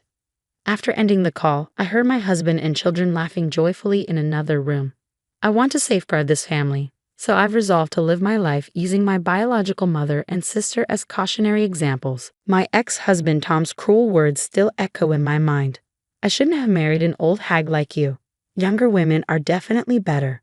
I can't even walk with you in public. You're so embarrassing. If I could, I'd go back in time and start my life over. He said these things to me a decade ago. I'm Elizabeth, and I'm 48 years old now. I was 33 when I married Tom, who was 5 years younger than me. We met at the hospital where I worked as a nurse, and he was a new doctor fresh out of his residency. Tom frequently sought my advice, and his genuine curiosity was endearing, so I found myself drawn to him despite our age difference. After 2 years of dating, we married. Despite some initial worries about the age gap, Tom seemed unconcerned, so I put my doubts aside. However, after 5 years of marriage, Tom's demeanor changed. He began verbally abusing me, constantly voicing his regret over not marrying a younger woman. His overly friendly interactions with young nurses at work upset me, but I stayed quiet, not wanting to cause a scene in the hospital. Tom's infidelity was revealed one day, and the other woman was a former patient of his, someone I had never met because we worked in different departments. She was 10 years younger than me and expecting his child. Tom's casual attitude toward his betrayal was shocking. With an old lady like you, it's no wonder we couldn't have kids. My girlfriend is carrying my child, he said with a laugh. I couldn't stay in such a toxic relationship any longer and agreed to a divorce. When I told Tom and his girlfriend I would seek alimony, Tom reacted with anger. I was married to an old hag like you for 5 years, and you want alimony. I should be the one getting paid. Who would pay you anything? His outburst surprised me, revealing he had never considered he might owe me financial support despite his affair. Tom's father even called me, dismissing his son's behavior and suggesting it was natural for a young man to pursue a younger woman. I was appalled by their complete lack of accountability. Tom adamantly refused to pay, leaving me no choice but to consult a lawyer. I couldn't just walk away quietly after his infidelity and verbal abuse. The lawyer assured me I had the right to seek alimony, and I entrusted them with the process. It's often said that divorce is more challenging than marriage, and I certainly found that to be true. Thanks to my lawyer's efforts, I received a fair alimony settlement, ended the lease on our shared apartment, and began living on my own. I changed my last name back to my maiden name, Britton. One positive outcome was that Tom transferred to a different hospital. I wouldn't want to work with a greedy old hag like you, he remarked as a final jab. Though he quickly secured a new position at another hospital, likely in anticipation of backlash from marrying his mistress, it was clear he had planned his next move carefully. Despite everything, rumors about me circulated, suggesting I had been cast aside by my younger husband. This constant gossip weighed heavily on me and made me feel paranoid. Eventually, I left my job at the hospital. After some time aimlessly drifting, I decided to pursue work again, as I thrive on staying busy and active. Luckily, I found a small maternity clinic just 2 stops away from my new home that was looking for nurses, and I was hired immediately. Though the hospital was small with few doctors and nurses, it was a pleasant work environment where everyone got along well with patients. Miss Britton, you have a keen eye and the patients adore you. We're fortunate to have you, they would tell me. But my peace didn't last long. A pregnant woman was referred to us from another hospital, and I immediately recognized her name, Sarah Evans. She shared the same last name as Tom's mistress. Curious, I checked her husband's name, Tom Evans, a doctor. Without a doubt, it was my ex-husband Tom. His new hospital lacked an obstetrics department, so they had been referred to us. Since I had resumed my maiden name and we had never met in person, she did not recognize me, but I never expected our paths to cross here. I hesitated to reveal to anyone that she was my ex-husband's mistress, so I kept the information to myself for a few days. Then one day, Tom accompanied his wife to her checkup. His eyes widened in shock when he saw me. Clearly, he had not anticipated running into me here, and I certainly had no desire to see him either. "What are you doing here?" Tom questioned me, and his wife quickly realized who I was. "Wait, is she here to harass us?" she asked, casting an accusatory glance in my direction. "Of course not," I replied. "I was here first. I had no idea Tom had moved near this hospital. But Tom refused to hear my side of the story and accused me of following them to cause trouble. "You're stalking me, aren't you?" he shouted. "Don't be absurd." "Why would I do that? You squeezed money out of me because you're old and got dumped," he yelled, causing everyone in the examination room to learn about our relationship. The stares of the onlookers made me feel uncomfortable, even though I knew Tom was in the wrong. His wife escalated the situation by feigning distress, saying, "Oh, I'm scared. I feel like I've been targeted ever since I came here. What if something happens to my baby?" Tom took this opportunity to demand, "Please keep her away from my wife." The doctor in charge then asked me to leave the examination room, likely just trying to defuse the situation. I understood the need to prioritize patients, but I felt deeply humiliated. I didn't want to be there either, especially because I didn't want the details of my divorce to be exposed. To make matters worse, Tom's wife continued to berate me every time she came to the hospital. Although everyone knew I wasn't to blame, they chose to remain silent to avoid upsetting her or interfering with her pregnancy. As a result, the work environment grew increasingly uncomfortable. With more than 6 months until her due date, I couldn't imagine enduring the tense atmosphere for that long. Although it was a good workplace, I decided to resign from the hospital. "It's a shame, but there's nothing we can do," the director said, looking somewhat relieved. Though I knew I had done nothing wrong, it felt as if I were being unjustly penalized. Worn out from the ordeal, I decided not to search for a new hospital job and instead returned to my parents' rural home. They welcomed me without saying a word. Initially, I found it difficult to do anything, but the thought of remaining idle at home made me feel guilty. So I took a part-time job at a nearby supermarket. Working outside of a hospital was a new experience, but it offered a refreshing change of pace. I had always loved being a nurse, and it brought me great fulfillment, but the constant pressure and responsibility for people's lives were a heavy burden. Stepping away from that environment was a relief for my emotional well-being. 3 years after moving back home, I was offered a full-time position at the supermarket. My hard work had been recognized, and I was genuinely pleased to accept the offer. 4 years later, a matchmaker approached me. "Would you consider an arranged marriage?" they asked, catching me off guard. "Excuse me?" "I have just the right person in mind for you," the store manager announced one day. At 45, I had no plans to remarry, so I politely declined. However, the manager was persistent. "The potential match is a 47-year-old divorcee, just like you, who went through a similar divorce due to infidelity 20 years ago," the manager explained. In the end, I agreed to at least meet the person. Given our ages, we decided to meet directly without involving any intermediaries. When I arrived at the agreed-upon restaurant, my date was already there waiting. As I walked into the room, he stood up quickly to greet me and accidentally bumped his forehead against the table in his haste to bow politely. "Ow!" He raised his face, which had turned a deep shade of red. I couldn't help but laugh at the comical situation. It was a refreshingly lighthearted start to our meeting. "Hi, I'm James. Thank you for coming today." "Nice to meet you." "I'm Elizabeth," I responded. Thanks to his endearing mishap, we quickly felt at ease with one another. As James shared his story, I discovered he had fallen in love with me at first sight when he visited our supermarket during a business trip. He had arranged a meeting after discussing it with his college senior, who happened to be the manager of our main store. "I hope we can pursue a serious relationship," James said earnestly. Although I had initially planned to decline any romantic involvement, I found myself wanting to see him again instead. After dating for 6 months, we decided to get married. My parents were delighted with James and his thoughtful nature, and they were truly happy for us. Living with a husband who always puts me first has been a blessing. Since we were both older, we had agreed not to have children and instead hoped to enjoy a peaceful life together. But when I turned 48, my health began to decline. A visit to the hospital revealed an unexpected surprise. I was pregnant. I never thought I would conceive at my age, and my initial symptoms did not suggest morning sickness. My husband seemed just as taken aback. "It looks like there's a baby on the way," I told him. His immediate response was, "That's wonderful. So who's the lucky one? Do I know them?" "Yes, you know them very well. They're standing right in front of you," I said with a smile. "What? I'm the one who's pregnant?" he asked, astonished. At my words, my husband looked perplexed and remained silent for a moment. I couldn't help but think, Of course, this is the reaction I expected. He turned his gaze to my belly, our baby. I nodded, and his eyes grew even wider in surprise. The news was so unexpected that it clearly took him a moment to process. I mean, even I didn't see this coming. So we're going to be mom and dad. Looks like it, I confirmed. Really? Whoa.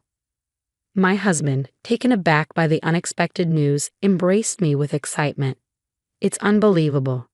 A miracle, a miracle. Is it okay for me to give birth? I hadn't considered not going through with the pregnancy, but I was aware of the potential complications given my age. Even the hospital staff asked me, "What do you want to do?" I understood the risks of having a baby at an older age for both the mother and child. I anticipated that not everyone around me would be supportive, and some might question my decision. Concerns about raising a child at this stage of life also weighed on my mind. Despite these fears, I couldn't imagine ending the life growing within me. "What are you talking about?" "Of course, yes," my husband quickly responded. His enthusiasm brought me happiness, but after some time, he began to express concern for my health. It's easy to imagine the potential challenges even for someone as supportive as my husband. We talked extensively and consulted with our doctor before ultimately deciding to move forward with the pregnancy. While our parents were initially surprised and concerned, they were also genuinely happy for us. We chose to give birth at a large, well-equipped hospital to ensure the best care. The doctor overseeing the pregnancy was kind and reassuring, and on the day of one of my checkups, an internist was scheduled to be present alongside the obstetrician as a precaution. My husband was supposed to accompany me, but he had an unavoidable work commitment, so I attended the appointment alone. To my astonishment, my ex-husband Tom was also at the hospital. I never expected to encounter him in a setting like this. "Wait, seriously? You the 48-year-old pregnant woman?" Tom exclaimed with a laugh. Having a baby at that age is unbelievable. The obstetrician and nurse in the room exchanged confused glances, but Tom seemed unfazed. "You have no right to speak to me like that. I'm genuinely concerned about you, getting pregnant at your age. It's not appropriate. You're already an anxious woman. Are you even qualified to be a doctor? Why are you acting so superior? You should know that most patients here are affluent. Do you not realize you're making a fool of yourself? Excuse me, Dr. Evans, I'll be leaving. I wouldn't want to give birth in a hospital with a doctor like you." "Fine, leave." "Dr. Evans, that woman is the wife of the Miles Group heir, who has made substantial donations to our hospital." "What? Dr. Evans, you might not have realized since you're new to our hospital." "No, but she's I have no relation to you. Nevertheless, your comments were inappropriate, as Mrs. Miles pointed out. I can't believe a doctor would say such a thing." At that moment, my husband walked in. "Sorry I'm late. My wife has been an immense help to you." He'd immediately noticed my anger, and Tom turned pale, realizing something was amiss. "Is there a problem?" "This man, Dr. Evans, just told me that giving birth at 48 is disgusting." "What?" My usually gentle husband's expression hardened in an instant when he heard my words. Since I mentioned Dr. Evans by name, he likely pieced together that the man in question was my ex-husband. I had shared details of my previous marriage with him, including Tom's name and occupation. "Are you Dr. Evans? You insulted my wife, didn't you?" Well, that's..." "What kind of hospital allows a doctor to insult a patient? I can't trust this place with my wife and our unborn child." As soon as my husband finished speaking, the nurse who had left earlier returned with the hospital director. I was informed there had been some disrespect. "Director, we came to this hospital on my father's recommendation, but I can't believe a doctor like this is on staff here. It seems we chosen the wrong hospital." "I'm deeply sorry, that's not accurate. This individual is not a member of our medical staff." "What?" "I just terminated his employment." "Director, what?" "I was unaware of his behavior until now. I only hired him as a favor to a friend. We cannot tolerate a doctor who speaks in such a derogatory manner. He will not be practicing here any longer." "Wait, Director, what do you mean?" "Quiet. Leave immediately and do not return to our hospital." Upon hearing the director's decree, Tom, who protested with "no, why," was escorted out of the hallway by the obstetrician. The director offered profuse apologies, leaving us feeling sympathetic toward him. After regaining our composure, we resumed our seats, But my husband's anger lingered. Did you only fire him because of my father's donations to the hospital? If not, would you allow such a doctor to continue working here? The director shook his head in disbelief. It appeared that Tom had only been working at the hospital for a week. Tom's father, who was a classmate of the hospital director, had asked the director to hire his son after a recent reunion. The director had no idea Tom would behave in such a manner and offered a sincere apology. Not all the doctors at this hospital are like Tom. In fact, our obstetrician is a skilled and reputable physician. If it weren't for Tom, I would have preferred to give birth here, I explained, and my husband agreed. My father-in-law is the president of a major company with branches nationwide, donating a portion of their profits to medical and welfare facilities. He had generously contributed to this hospital because my mother-in-law received treatment for a serious illness here when she was young. As a result, my father-in-law recommended this hospital for my childbirth. A few days later, Tom reached out to us, pleading for us to intervene with the director and have him reinstated. Surely, if you asked, they might reconsider, right? It became apparent that Tom had a history of angering patients with his arrogant demeanor and had been repeatedly moving from one hospital to another. It was frustrating to see him repeating the same mistakes time and again. Despite warnings from his father, my ex-father-in-law, that there would be dire consequences if he were fired again, Tom seemed unable to learn from his actions. I couldn't help but wonder if my ex-father-in-law's leniency had contributed to Tom's behavior. When the call came, my husband was by my side. He took the phone from me and firmly warned Tom that if he ever attempted to contact us again or came near me, he would report him to the police for harassment. It seemed that Tom took this threat seriously, as he never called again. A while later, on our way home from the hospital, we stopped at a convenience store and saw Tom working there. It appeared that no other hospital would hire him anymore. He was visibly upset and told us that his wife and child had left him. But I felt no sympathy. I decided to avoid that convenience store from then on. The next year, I gave birth to a healthy baby girl. She is truly a delight, and I am committed to raising her with love and care. My husband has been enamored with our daughter since the moment she was born and is showing signs of becoming a very doting father. I'll need to keep an eye on him to make sure he doesn't spoil her too much. The entire house feels gloomy because someone stays in bed all day, unable to care for herself. It's frustrating to watch her sleep away the hours, and I can't help but wonder how long this will continue. My mother-in-law and sister-in-law often criticize me, saying, "Drew, it doesn't matter if Tom is married or not. Your presence doesn't change anything since you don't contribute." My father-in-law echoes their sentiments, saying, "I'm Jane Brown, 32 years old, and I've been married for 5 years. My father passed away due to illness when I was in high school, and my mother followed not long after I got married. I have loved drawing since I was young and aspired to become a picture book artist. After finishing high school, I attended design school and began working as an illustrator at a small design firm. My husband worked for an advertising agency, and we met when he approached me to illustrate a character for a campaign. After 2 years of dating, we decided to get married. My sister-in-law also lived with my in-laws, and after we got married, we moved in with them. I transitioned to freelancing as an illustrator and started working from home with their support. I aimed to be a supportive wife and dedicated myself to housework, which wasn't difficult since my mother-in-law didn't care for it and left the tasks up to me. She gave me the freedom to manage the home as I saw fit. My sister-in-law, on the other hand, showed little interest in household chores. She often went out for drinks and dinners with her friends and colleagues, so we rarely shared meals. Yet we coexisted peacefully. However, 3 years ago, my life took a dramatic turn when I fell down a flight of stairs at a train station and suffered serious injuries.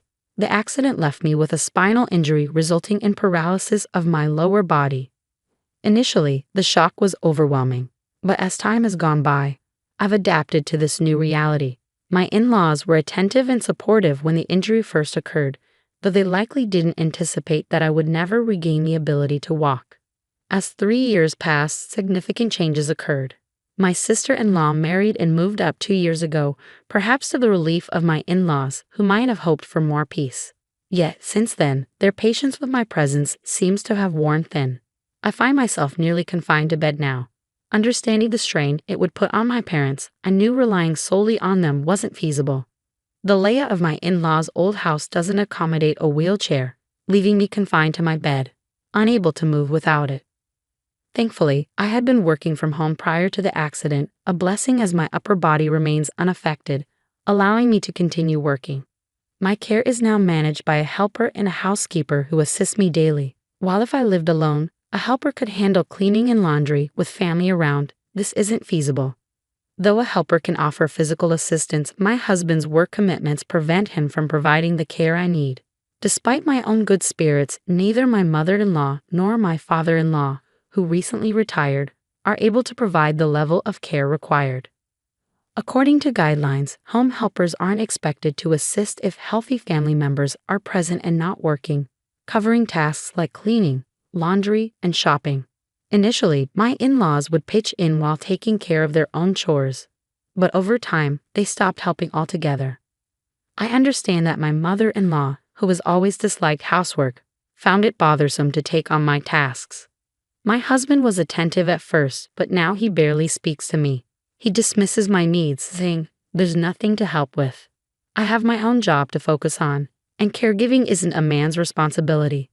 Though my in-laws' lack of support doesn't automatically permit the helpers to assist me according to regulations, one helper, concerned about my situation, introduced me to our housekeeper.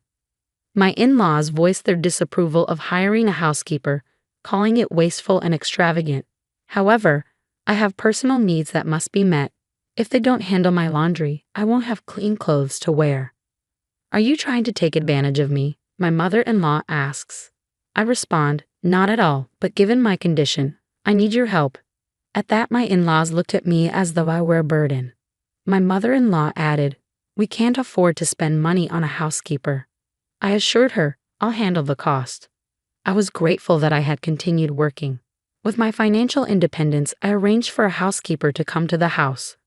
Her name was Susie, a 52-year-old woman whose husband had passed away years ago, and she had no children. Susie's demeanor reminded me of my late mother, kind-hearted and gentle. She took excellent care of me, and I felt a sense of comfort with her presence. Now, the only people I can talk to are Susie and the helper, not my family. When Susie arrived, my in-laws quickly tried to take advantage of her. "You should handle our laundry and cleaning as well," they demanded. "No," Susie replied firmly. "You're the housekeeper. It's part of your job," they insisted. "Doing your chores will require additional payment. Are you willing to cover the extra cost?" She countered. "How dare you? You're an insolent housekeeper," they exclaimed. Despite the argument that followed, I felt a sense of relief knowing Susie stood her ground. After about a year of this arrangement, my sister-in-law returned home, recently divorced. "My husband cheated on me," she said, seeking refuge in the midst of her troubles. "He was an idiot. He must have been easily led astray by some woman," my sister-in-law added. "He was always such a nag." My brother-in-law held a stable job at a large company and had always seemed like a trustworthy businessman. His actions didn't match the profile of someone who would betray his wife. I found the situation odd, but I chose to stay quiet to avoid causing conflict. Mia echoed my in-laws' demands for Susie's help, but Susie stood her ground and firmly refused. Susie wasn't fond of my in-laws, as they had never said a kind word to me. I declined their request. Susie stated, "Why are you here taking care of Jane? They claimed you were a useless housekeeper just like Jane." "It must be because she's not paying you enough," they continued. "After all, it's just a side job for her. Jane can't even take care of herself, so I have to rely on the housekeeper for help," they said. "Mia and Kelly, you both can manage on your own right, so there's no need for extra help." My in-laws' sarcastic comments intensified once Mia returned home. "A bedridden wife is just a burden. Now that Mia's back, you make our house feel crowded. We only need Mia here. You're doing well financially, spending your time in bed drawing your little sketches." Even while I was working, my sister-in-law would go out of her way to enter my room and make cutting remarks. Frustrated with the constant sarcasm, I brought it up with my husband. "Please ask your mother and Mia to be more mindful of their language. It hurts me, even if there's some truth to it," my husband replied. "What do you mean some truth?" "All you do is lie in bed and can't handle the housework," I said. "I'm not just lying in bed. I'm working." "You're working from bed. It's not the same as having to commute to an office like me," he countered. I understand that, but I'm still trying my best to be productive, I responded. My family isn't pleased with you because you can't manage the house. They see you as unhelpful, he said. Do you really think so? Just try not to take things so personally. You'll struggle to survive if you let every little thing get to you. My husband showed little support or empathy. Though I understand the limitations of my body, his lack of concern for my well-being is disheartening. I long to walk and move as I once did, and I wish my husband could show some compassion and recognize how painful and difficult this is for me. Is it unreasonable to hope for some understanding? Despite trying to hold back my tears, they still fall. This accident changed my body, but I strive to stay hopeful and give my best. I refuse to lose hope. I remind myself that many others endure greater suffering. It's hard not having my parents around for support, but I take comfort in knowing they don't have to witness my struggles. Still, the realization that there's no one left in this house who stands by me. I feel increasingly despondent. I have no home to return to, and I wondered if there was a way I could leave this house with my husband. While I was mulling over my options, he blindsided me with his next words. For a fleeting moment, I thought he might be thinking about me, but his follow-up plunged me into despair. I agree with what they said, he remarked. What are you talking about? I asked, confused. Ultimately, they'd be better off if I had a younger, healthier wife. What? I couldn't believe what I was hearing. I want to have an heir, but with you, I just can't see it happening. It's impossible. It felt like a heavy blow to my head. The fact that my husband would speak to me like this made me realize I couldn't rely on him anymore. Though he continued to talk, I couldn't process anything beyond his desire to divorce me because he deemed me useless like a piece of trash. You might be paying for a housekeeper, but with your limited income, you'll have nothing left after settling that bill. You're just a burden on us. A leech clinging to our home, aren't you? Even helpers come with a cost. Leeches who spend money on helpers, get out. After enduring such hurtful words from both my husband and in-laws, I felt there was no reason to remain here any longer. I thought to myself, I have no home to return to. I must find a new place to live. All right, I'll move out. I enlisted Susie's help in finding a new place to live. She gladly assisted me, and thanks to online procedures, the process was remarkably convenient. Once all the paperwork was sorted, I presented Tom with the divorce papers. Good, you finally made your decision. But don't blame me. Blame yourself for having such a body, he remarked callously. Very well. Are you certain you're okay with me leaving? I asked. Of course it's fine. I'll find someone more suitable for me. Everyone says I'll find a better wife. Will you be able to support yourself? He inquired. Don't worry about me, I assured him. We still have retirement funds, and Mia received ample compensation for that affair. Money won't be an issue for a while. So I won't have to rely on you anymore, he stated coldly. Sure, then do as you please, Tom replied indifferently. I couldn't help but feel that Tom was oblivious to reality. Without another word, I moved out, and despite the challenges, there were some silver linings. Living alone meant my helper could assist me with daily tasks like cleaning, laundry, and shopping, for which I was truly grateful. Additionally, I continued to rely on Susie's support as before. Interestingly, Susie was once a dedicated businesswoman at a major company before she married. Despite her digital savvy and competitive spirit, she grew weary of the corporate world and left it behind when she got married 20 years ago. She chuckled as she recounted her past. But I couldn't help but wonder if her resilience came from her experiences. Now she's more than just my housekeeper. She's managing my affairs and does so happily, seeing it as a way to lend a helping hand. Moreover, the new apartment I moved into is fully accessible for wheelchairs, allowing me greater independence. The spacious kitchen even enables me to cook for myself. Just as I was starting to settle into my new life, my ex-mother-in-law began calling me frequently. However, there was nothing left to discuss, so I chose to ignore the calls. Susie's excellent support and my ability to concentrate on my work without the ongoing drama led to significant growth in my business. I simply didn't have the time to engage with my ex-mother-in-law. A year went by. Mia still reaches out occasionally, though less frequently than before. My life had stabilized, and I decided it was time to resolve any lingering matters, so I picked up the phone. Hello. Finally, you picked up. I've been worried because you never answered the phone. Mia spoke to me in an uncharacteristically sweet voice. This was unlike her demeanor when I lived with them. I suspected she might be facing some trouble and had heard about my success. I appreciate your concern, but I'm doing well and thriving on my own. There's no need to worry about me. Oh, that's good to hear. So do you still want to come back and live with us as you did before? Excuse me? You can't possibly want a parasite and piece of garbage like me to return.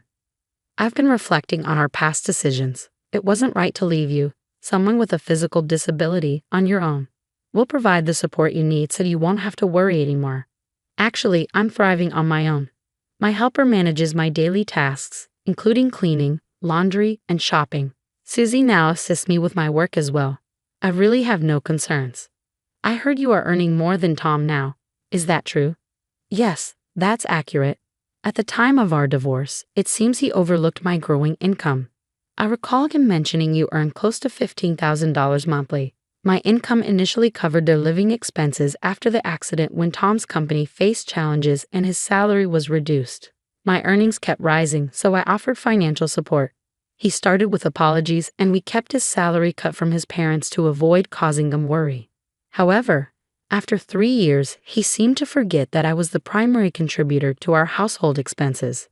I considered setting aside his own income for the divorce, but I didn't bring it up. I also learned that Mia's divorce was not due to her husband cheating. It was actually her fault. He contacted me directly. He also revealed that Mia stole money from him. Mia claimed she received it as alimony, but he intends to retrieve the exact amount she took and charge her for compensation. I chose to proceed with my divorce before my in-laws could discover the truth. When I confronted Kelly about it, she was visibly shocked.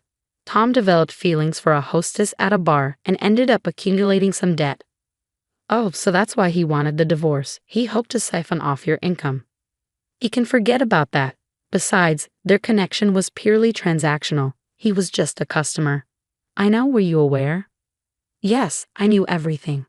Why didn't you tell me? Were you also aware that Tom's company was struggling? Yes.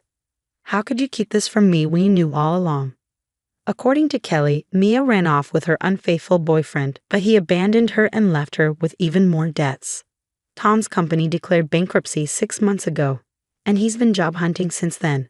However, he can't find a position he deems suitable, leaving him unemployed. He's lost all self-esteem and has become a recluse. The children now living with us depleted Dad's retirement savings and were now burdened with substantial debt. Is that so? So, if you come back, everything will be okay. I don't understand how they can say that everything will be okay after how they pushed me out of their lives. The audacity to think I would return. I wondered how so much could change in a year, much faster than I expected. Tom likely never imagined his company would actually go bankrupt, but his lack of foresight led to this outcome. Kelly tearfully confessed that if she had known what would happen, she would have prevented our divorce. But now it's far too late for that. All she seems to care about is money and herself. Mia, meanwhile, has no motivation to work and has become a couch potato, gaining weight in the process. Well, Tom sold the house to pay off the kids' debts. The property was old and not valuable, and the cost of clearing the land was deducted from the sale. The location was also undesirable, so they didn't receive much money for it. Now the 4 adults are crammed into a small one-room apartment, struggling to make ends meet. Kelly sobbed on the phone, saying they were forced to work long hours at part-time jobs and were completely worn out. This is all your fault for not answering my calls. If I had reached you before we sold the house. What exactly are you trying to say? If you had known we were selling the house, you would have assisted us, right? After all, you lived there too, so you must have some sentimental attachment to it, correct? Absolutely not. What? I couldn't believe how self-centered she was. I was relieved I didn't answer the phone. Even if I had, I wouldn't have gone along with such a selfish request.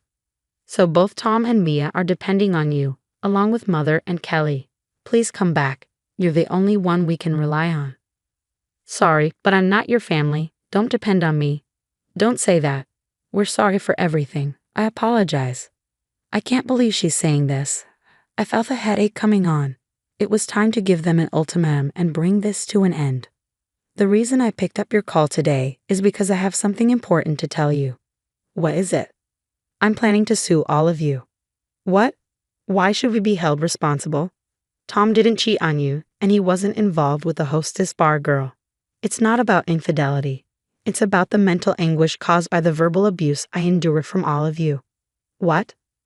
I informed her that I had recorded and documented all the abusive language they had directed at me.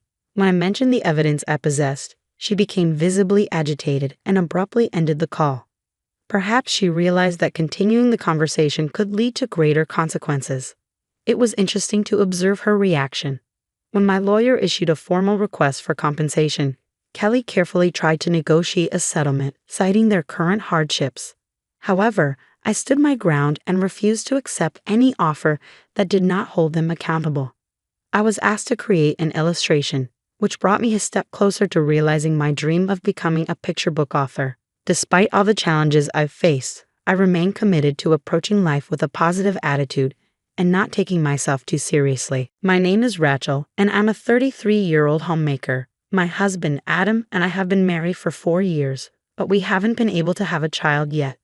We're undergoing fertility treatments, but conceiving has proven difficult. One day, as I was returning from the grocery store, I noticed a little girl, a complete stranger, squatting in front of my house.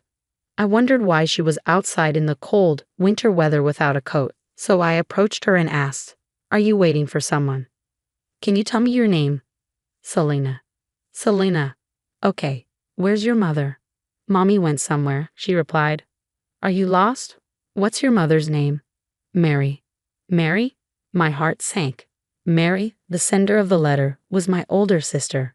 She had left home at 20 and never returned. It's been nearly 17 years since we last saw her. As a teenager, she often ran away, got into trouble with men, and caused financial and emotional strain.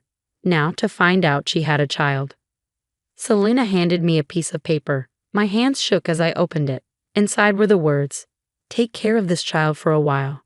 "No way," I whispered. "Are you Mary's daughter?" "Mommy said to stay here because you're her sister," Selena explained. I took her hand and led her inside. She was freezing and trembling. I wondered how long she'd been outside. Mary had always been an irresponsible sister, but leaving her child like this was shocking. I'd always wanted a child, but couldn't have one. Pushing aside my feelings, I turned on the stove and wrapped Selena in a warm blanket. "Selena, are you hungry?" "Yes, I haven't eaten anything since yesterday." "You haven't eaten?" My concern deepened. "I'll get you some food right away." I heated up some pumpkin soup for her. Yesterday, I made some pumpkin soup and gave it to Selena right away. It was her first time trying it, and she eagerly drank a lot, clearly enjoying the taste. "This is delicious, it's really good," she exclaimed with a big smile. I was delighted to see her enjoy the soup so much, but it also saddened me, as I wondered what kind of meals she was used to. Instead of questioning her about her usual diet, I focused on cooking more food for her to enjoy. I made fried chicken, an omelet, and rice, and she devoured everything, praising each dish as delicious and tasty. Once she seemed completely satisfied, I suggested we take a bath. It seemed she hadn't bathed in a few days and her hair was greasy. "Selena, how about a bath?" I asked. Her expression tensed for a moment, and I could tell she wasn't entirely comfortable with the idea. "You don't like baths?" I asked. "No, it's fine," she replied hesitantly. I hurried to the bedroom to find some smaller clothes for her to wear as pajamas. When I returned to the living room, Selena was gone. Hearing water running in the kitchen, I peeked in and found her trying to wash her hair in the kitchen sink. "What are you doing? The water is so cold," I exclaimed. "You'll catch a cold." Selena apologized, but I assured her she didn't need to. I wrapped her in a blanket and took her to the bathroom. She seemed amazed as I led her inside. "This is just like the house I saw on TV," she exclaimed. From her reaction, it seemed the house where Selena lived did not have a proper bathroom. It broke my heart to think that Mary made her wash in cold tap water from the kitchen to save on gas money. Holding back tears, I undressed Selena and gently placed her in the warm bathtub. "It's so warm. Are baths always this warm?" she asked, eyes wide with wonder. "Yes, they are. From now on, you can take a warm bath every day," I said. "Really? I'm so happy," she replied with a big smile. I helped Selena warm up and get clean in the bath. Her hair was slightly tangled, but I treated it to make it more manageable, and she soon looked like herself again. After dressing her in my loungewear, we relaxed on the couch in the living room as we waited for Adam to come home. When Adam walked in, Selena seemed startled and drew back in fear. "I'm home," he called out. "Welcome back," I replied. "This is the girl I told you about." "Hello," Adam greeted, but Selena continued to shy away. "It's okay," I reassured her. "This is my husband, Adam. He's very kind, so you don't need to be afraid of him." I explained the situation to Adam, and he was visibly upset. "What? That's unforgivable. We'll keep her here for a while." Of course, I agreed. How could she abandon her own child? Once Adam and I had discussed the situation, we went back to Selena, who was curled up in the living room. I spoke gently to her. "Selena, as I mentioned, this is my husband, Adam." "Hi, Selena. Please call me Uncle Adam," he added. Selena nodded timidly, and I went on to explain. "The three of us will be living together here for a while. Is that okay with you?" "Is it really okay for me to stay here?" Selena asked hesitantly. "Of course," I said with a reassuring smile. "And once we get settled, you'll be able to go to elementary school." "I've never been to school," Selena said quietly. "You've never been to school? What about kindergarten?" "I haven't gone to kindergarten because I'm no one," Selena mumbled. My heart ached hearing her words. She was too young to understand why she might feel this way. I decided not to press her further that day and let her rest instead. The next day, we would find a way to help her adjust to her new life. I informed my parents about Selena's situation, and they rushed over to see us. Upon meeting Selena, they introduced themselves as her grandparents, Grandma and Grandpa, and enveloped her in a comforting hug. Selena seemed puzzled but happy, as if she had never realized she had grandparents before. After entrusting Selena to my parents' care, I headed to City Hall to obtain Mary's family records. To my surprise, Mary was unmarried, and there was no record of any children. It appeared that Selena's birth had never been officially registered, making her essentially a non-existent child who never received any formal notices, such as enrollment for elementary school. This revelation shed light on why Selena referred to herself as no one. After consulting with various authorities, including the Child Consultation Center and the municipal office, we finally managed to establish Selena's family register.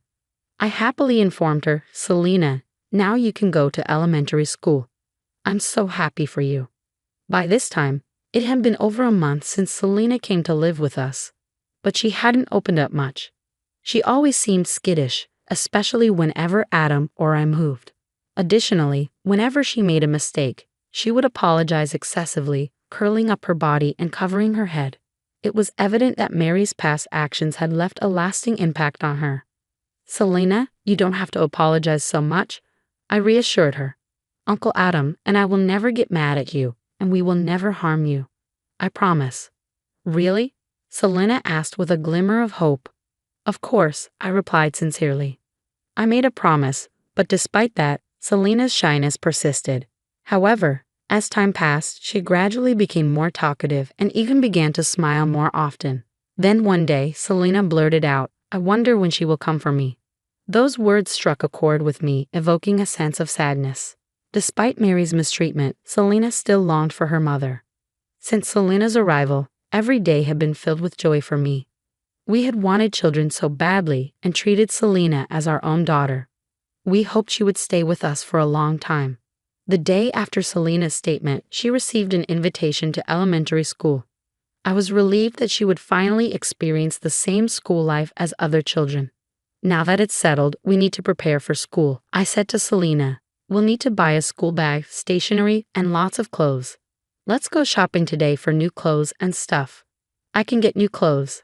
"I've already got some," Selena replied. "It's not enough. You'll need more comfortable clothes for school," I insisted. So Selena, Adam, and I went to the shopping mall and got everything she needed for school. I was so excited about preparing for her school entrance that I ended up buying a lot of clothes and stationery.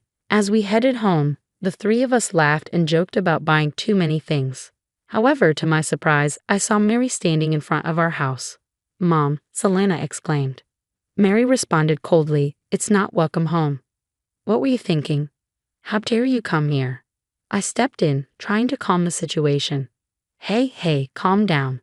Don't yell. It's not productive. First, you need to apologize to Selena." But Mary only glanced at Selena and refused to make eye contact. "What are you trying to do?" I asked. "We can't just stand here talking. Let me in the house. I'll do it even if you don't tell me." "Let's go, Selena," Mary said, ignoring my question. I decided to let Mary in and ask her what was going on. "Is this your husband?" she asked, pointing at Adam. "He's a nice guy." "Nice to meet you." "I'm Adam," he replied. "I don't know how to say this, given it's our first meeting, but the way you've treated your child makes you an unfit parent." Mary seemed taken aback by Adam's boldness. "You're too arrogant, my brother-in-law. You can't talk to me like that. You don't know me." "Maybe not, but I do know you didn't take care of her properly. How could you neglect your own child?" Adam countered. Mary, clearly irritated by our accusations, seemed unable to grasp the gravity of her actions. I was perplexed by her lack of accountability. I asked Selena how she felt about seeing her mother, and it was clear she was still scared. She couldn't look Mary in the eye and recoiled in fear. Initially, I assumed Selena missed her mother, but now I wasn't so sure. As I was contemplating this, Mary spoke up. "You two don't have kids, right?" she asked. "No, but so what?" I responded. "Well, I'm going to leave this child with you," she declared. "I've raised her through the toughest stages of her life. You should be grateful to have an older kid now." Adam was incredulous. "Do you even know what you're saying? You're abandoning your own child as though she's an object to be handed off."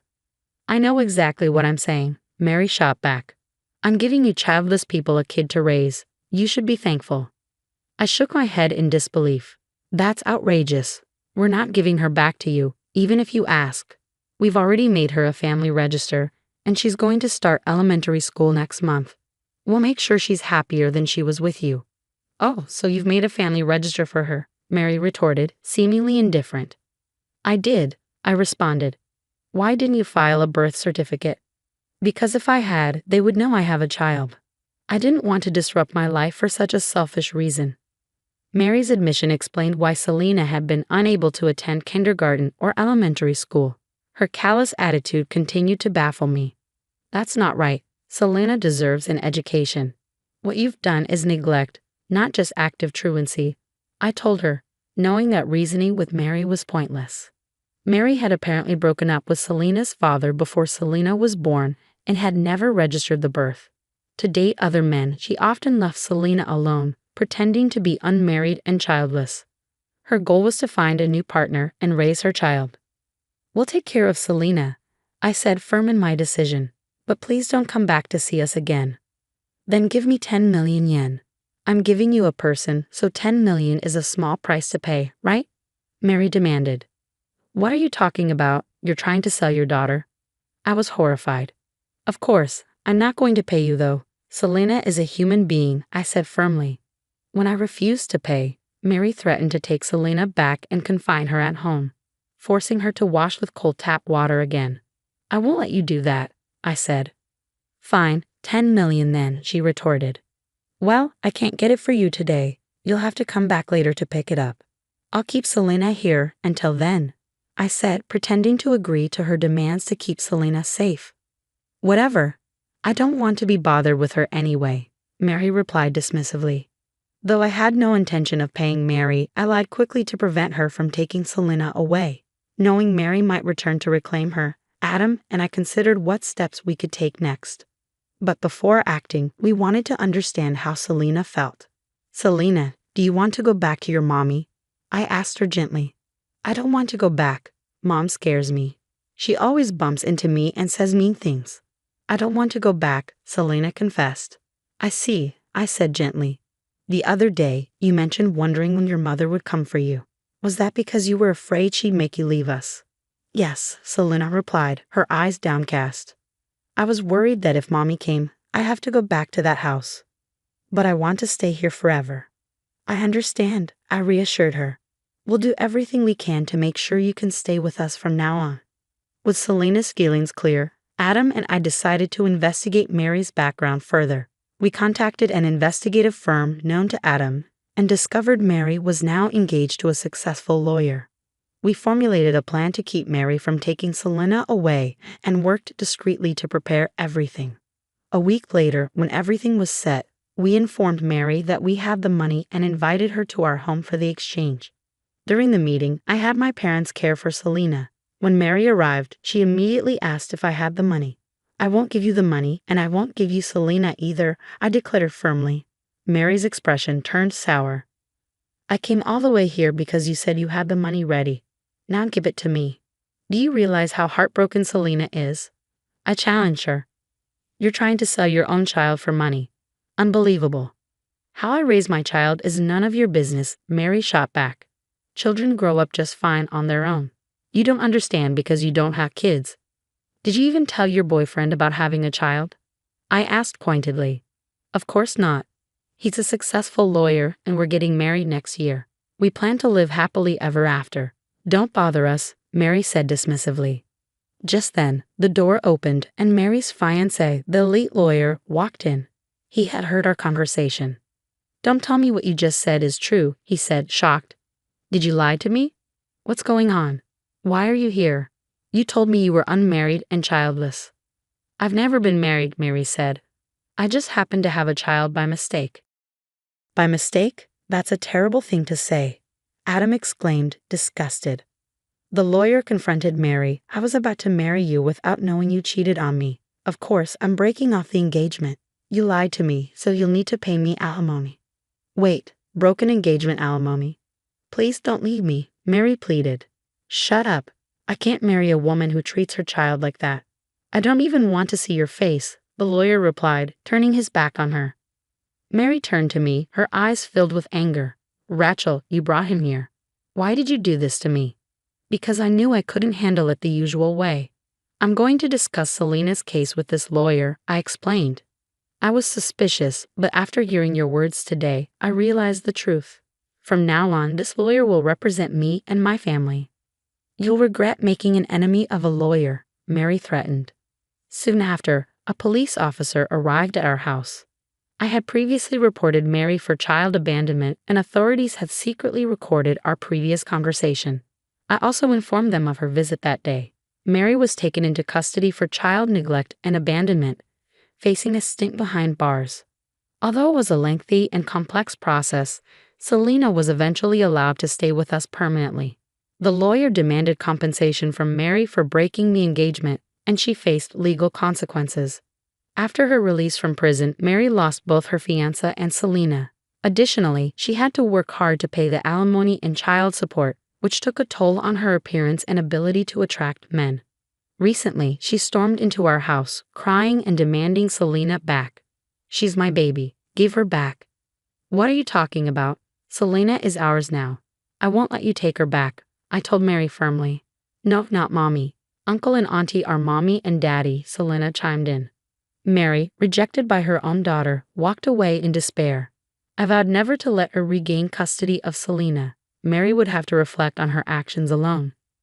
Meanwhile, Adam and I have stopped our painful infertility treatments.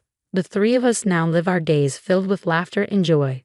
I'm grateful for the happiness Selena has brought into our lives, and I hope to spend the rest of my life giving her all the love I can. My name is Chelsea. A few weeks ago, my father, who had been battling illness, passed away. I wish he could have seen his grandchildren, and that thought weighed heavily on me. I got married 5 years ago when I was 25. At my wedding, my father and I made a promise that I would tell him first when I got pregnant, but that promise remained unfulfilled. It's my one regret about my father, even though I did everything I could for him since his illness was diagnosed a year ago.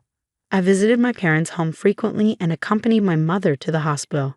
I increased the frequency of my phone calls and video chats, but I still can't shake the feeling that I could have done more. My mother, sitting next to me, reassured me. "You did your best, Chelsea." "Really?" I asked. "Yes, your father would have been satisfied," she said. At that moment, my sister Portia walked in with the lawyer. The lawyer, a man in his mid-40s, introduced himself as Samuel and handed me his business card. "I'm Samuel, the attorney. Thank you for coming. Please have a seat," he said. "Excuse me," my mother said as she guided him to a seat. Once he was settled, my sister blurted out, "I heard from this lawyer that Dad left quite an inheritance, and it's not all for you, Portia." "I know that," I said, my sister now glaring at me. I glared back. Our relationship had become strained since we learned of Dad's illness, mainly because of Portia's arrogance. Despite my attempts to reach out, she never visited our father. Of course, I may have been too harsh because I was worried about him. But her indifference was also a problem. "You're not a child, so stop being so stubborn," I said. "I'm not being stubborn," she retorted. "I live in a city. It's not easy to come out to the countryside." "But you can get here in 2 hours by car," I said. "Those 2 hours are tough and costly," she shot back.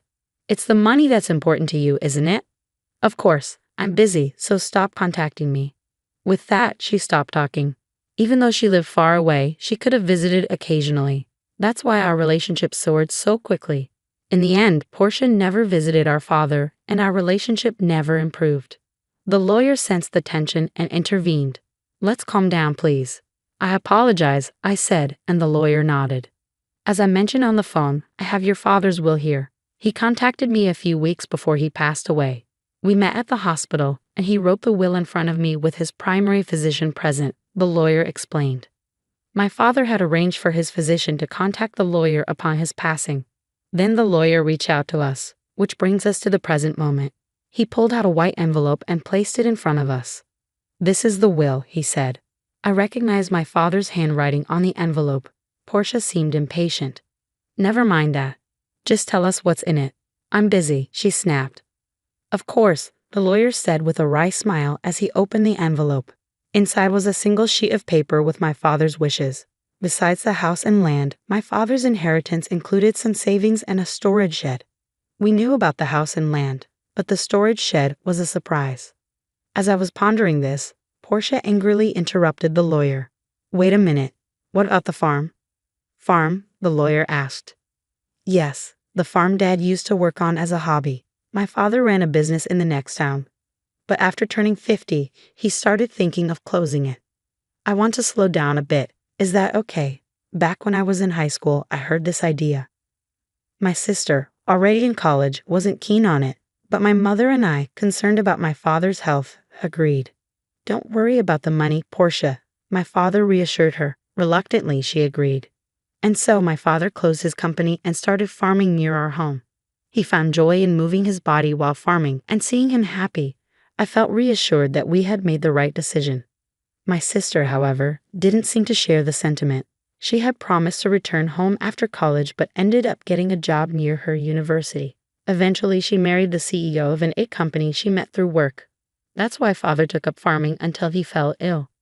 My sister insists that the farm should be part of the inheritance.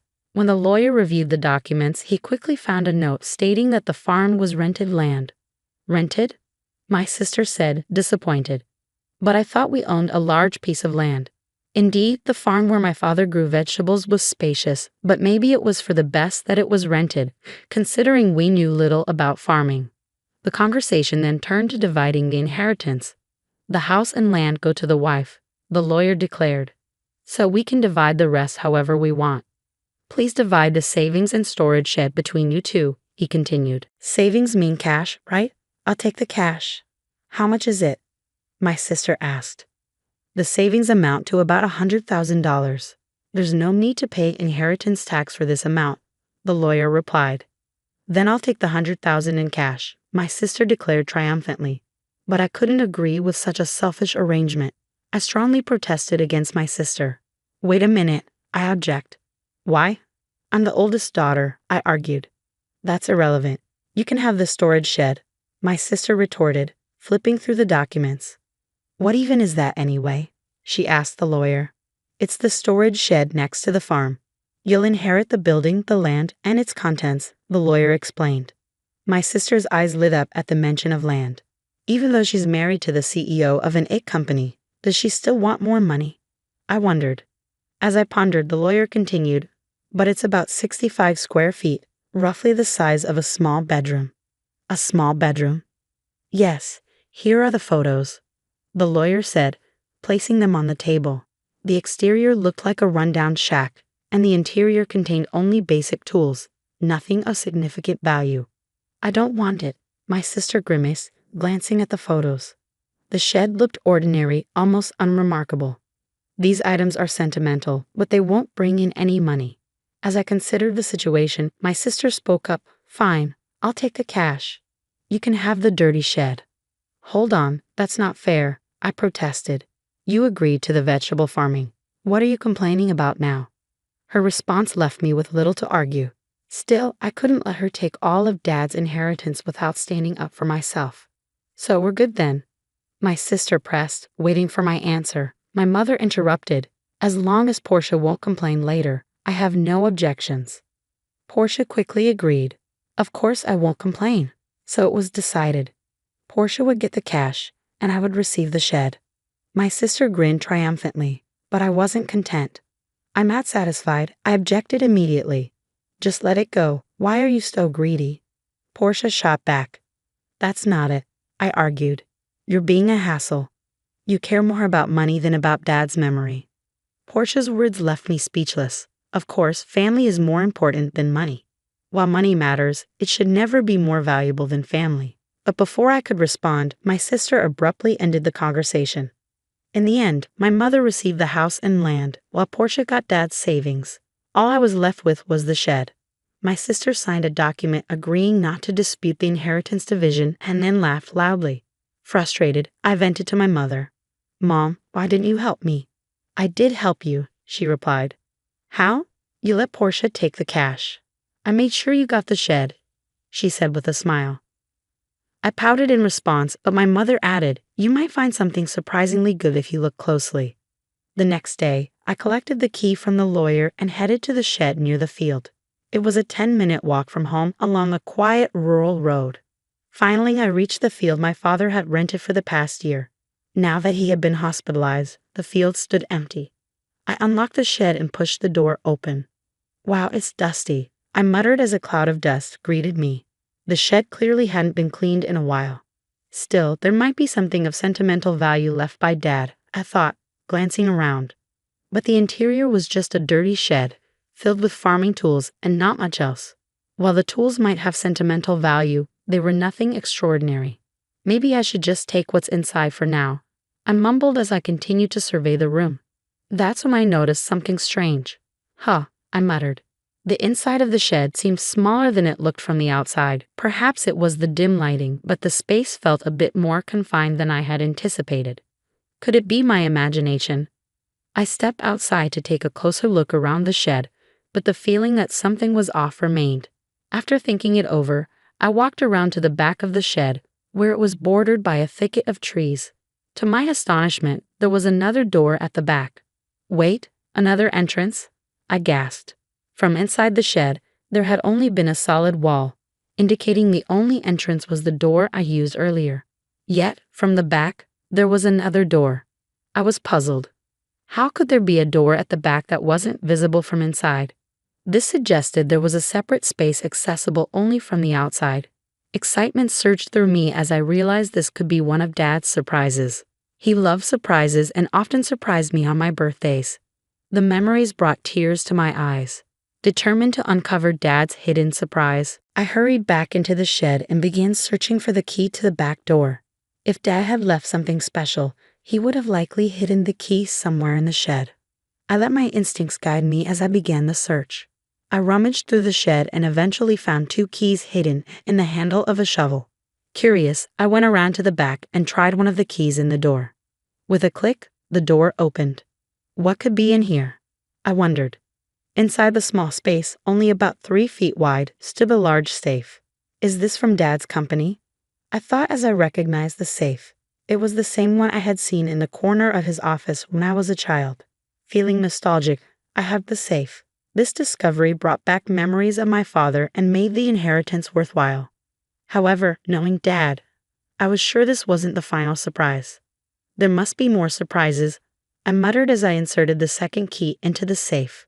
The door creaked open with a rusty sound. What I saw inside left me speechless. The safe contained an unexpected inheritance. I quickly locked the safe again and rushed to find my mother to share the news.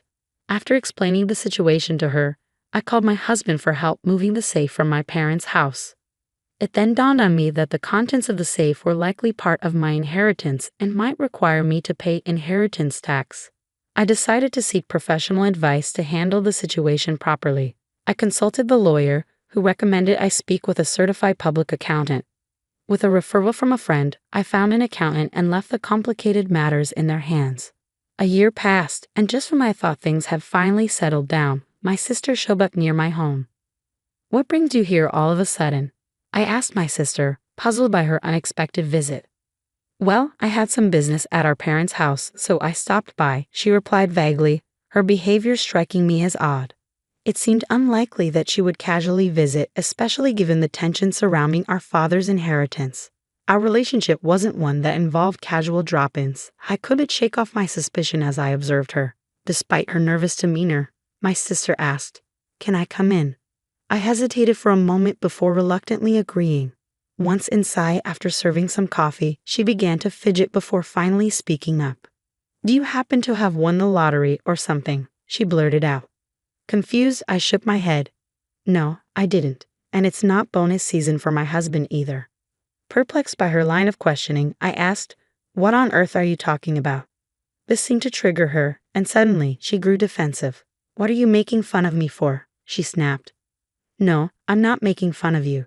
I just don't understand what you're talking about," I replied, trying to keep the situation calm. "Money. You have it, don't you?" "Money," she exclaimed, her voice rising with excitement. It was then that she launched into a story she had heard a few days ago. She had run into our aunt in the city by chance, and their conversation had turned to our father's passing. "I know how hard it's been for you since you lost your father. Are you doing okay?" our aunt had asked. "Yes, well, I visited him many times when he was sick." "Thank you," my sister had replied. "But you must be relieved, right? Getting such a big thank you gift," our aunt had continued. "Thank you gift?" "Yes, your sister sent me a $500 gift card as a thank you for visiting him," our aunt had revealed. My sister had latched onto this information, convinced that I had sent the gift card. "You came into some extra money, didn't you?" my sister accused, pressing me for an answer. "Ah, so that's what this is about," I sighed, understanding her line of questioning. My reaction seemed to annoy her, and she snapped, "Why are you acting like that? Are you mocking me?" "No, not at all. It was just a thank you gift," I explained calmly. "But where did you get the money for it?" "That's what I want to know," she demanded. "From the inheritance, remember?" My sister frowned upon hearing this. "All you got was that dirty shed." "Yes, that's true, but there was a safe inside the shed. That's where the real inheritance was," I clarified. "Real inheritance?" she repeated, her interest piqued. I went on to explain the contents of the safe. Inside were valuable watches my father had collected as a hobby during his life. I admitted that I didn't know their exact worth, but I estimated the remaining savings at around $100,000. Given my father had been a successful business owner who retired early, this amount seemed modest. It led me to believe he had invested heavily in those watches. "If they're valuable, you'll have to pay inheritance tax," my mother had pointed out after seeing the contents of the safe. "What should I do, Mom?" I had asked. She paused to consider and advised, "It's best to declare everything properly. Things like this always come out in the end." "But how do I go about it?" I asked. "Let's consult the lawyer we spoke to recently," she suggested. So I scheduled another meeting with the lawyer. I was informed that when you inherit valuable items, the inheritance tax is determined by their current market value. Additionally, I was advised that a certified public accountant could manage the tax situation for me, so I entrusted them with the task. After consulting with the accountant, it was determined that the watches alone were valued at a minimum of $500,000. "With such high-value watches, you'll need to pay inheritance tax," the accountant advised. To cover the inheritance tax, I decided to sell some of the watches. Since I lacked expertise in valuing them, it made sense to sell the more expensive pieces to someone who could appreciate their worth. The proceeds from the sale were used to pay the inheritance tax, and I sent thank you gifts to the relatives who had supported us. Those thank you gifts were the gift cards my sister was referring to. Meanwhile, I kept sentimental items like the pocket watch my father often wore. As I shared the story with my sister, I showed her the pocket watch. "This one isn't expensive, but it holds the most memories for me," I explained. Despite this, my sister's reaction was less than enthusiastic. "You don't have any watches left?" she asked. "No, I still have some in the safe," I reassured her. "It's at Mom's place." The safe is too large for my house and was the one Dad used at his company. My sister murmured, looking away and deep in thought. Her expression made me uneasy, but she soon stood up and announced, "I'm leaving now that I know where the money came from." She left without further incident. Given my sister's focus on money, I expected she might demand a share of the proceeds from the watch sales. So I was relieved she left without any fuss. In my relief, I overlooked the earlier unease I felt about her demeanor. However, my relief was short-lived. Late that night, my mother called me urgently. "Chelsea, it's urgent. Please come over right away." "What happened, Mom?" I asked, alarmed by her frantic tone. "It's just really bad," she replied, her voice shaky. My husband and I rushed to my mother's house. As we approached, we noticed something alarming. The area around my parents' house was lit up in red. "What's going on?" I exclaimed. As we got closer, the reason became clear. Several police cars were parked outside my parents' house. I pushed through the crowd and called out to my mother. "What happened, Mom?" My mother told me the story. Around 9 p.m., feeling exhausted, she had already gone to bed. Shortly after, she heard unusual noises, like someone searching for something, coming from the house. Her first thought was that it was a burglar. Feeling alone and vulnerable, she decided to escape through the window. As she looked back, she saw the beam of a flashlight moving inside the house, confirming her suspicion. She ran to the neighbor's house and cried out for help, saying, "There's a burglar." The neighbor immediately came outside and saw the flashlight inside my mother's house. They called the police, assuming it was a break-in. However, it turned out not to be a burglar at all. It was my sister, who had sneaked into the house to search through the safe after hearing my story. Neither my mother nor the neighbor could have known that the intruder was my sister. When the police arrived, my sister was caught off guard and attempted to flee the scene. In her panic, she tried to make a quick escape but bumped into the open door of the safe, causing the already unstable safe to topple over and trap her. "So, Portia got trapped under the safe?" I asked, still trying to process the events. "Yes, that's what happened," my mother confirmed. "She was taken to the hospital by ambulance, but she keeps saying her leg hurts." I was truly dumbfounded. What on earth was my sister thinking? After the incident, my mother and I apologized to the police officers who responded to the call, feeling bad for summoning them so late. I also called my sister's husband to inform him about what had happened. "Wait, so Portia broke into her own family home and got injured?" I asked. "Yes, that's correct," my mother confirmed. When I spoke to my sister's husband, he expressed his frustration. He mentioned that Portia had accumulated a significant amount of debt, primarily from overspending on luxury goods. He had recently discovered this and had gotten into a heated argument with her. In the end, my sister left their house, saying she would borrow money from Mom and pay it back. It turns out my sister had already used the $100,000 she inherited to pay off her debts, still short of funds. She decided to come to me in search of more money. Learning about the contents of the safe drove her actions, ultimately leading to this mess. No wonder her husband was furious. In the end, my sister, who had fractured her leg, was hospitalized. Her husband went to the hospital with divorce papers, which left my sister in shock. "I'm not getting a divorce." "Absolutely not," she protested. But it was too late. Faced with the divorce papers, my sister had no choice but to sign them. Now she's lying in her hospital bed stunned. There's a part-time job magazine next to her, suggesting she's planning to work part-time to pay off her debts. For me, this news came as a relief.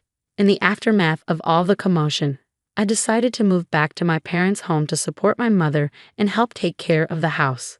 There was another reason behind the decision too. I had recently discovered that I was pregnant. My husband and I agreed that moving back home would be best, as my mother could help us with childcare. I wish I could have shared the news of my pregnancy with my father while he was still alive, but I'm certain he would have been happy for us. I'm looking forward to giving birth to a healthy baby and starting a new chapter in my life. "Come on, play something. There's not much our poor family can do anyway," said someone at my mother-in-law's birthday party. Everyone there, her friends, my husband's friends, and our relatives, looked at me all at once. My mother-in-law, wanting to embarrass me, grinned and stared at me. I slowly put my fingers on the keyboard. "My name is Noriko, and I'm a 36-year-old stay-at-home mom." I live with my husband Tom and our daughter Hannah, who's in 5th grade. With a kind husband and a sweet daughter, I should be happy. But there's one problem, my relationship with Hannah. When my mother-in-law saw Hannah, she rushed over and hugged her tightly. "Grandma, it's been so long," said Hannah. "You've grown up and you look pretty again, Grandma."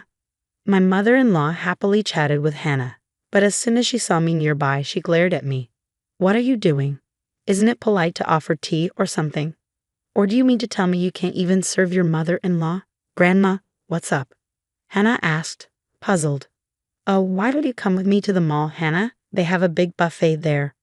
"Really? I'd love to," Hannah said eagerly, but she glanced at me, looking unsure about leaving us alone. Her eyes darted, unsure of what to do.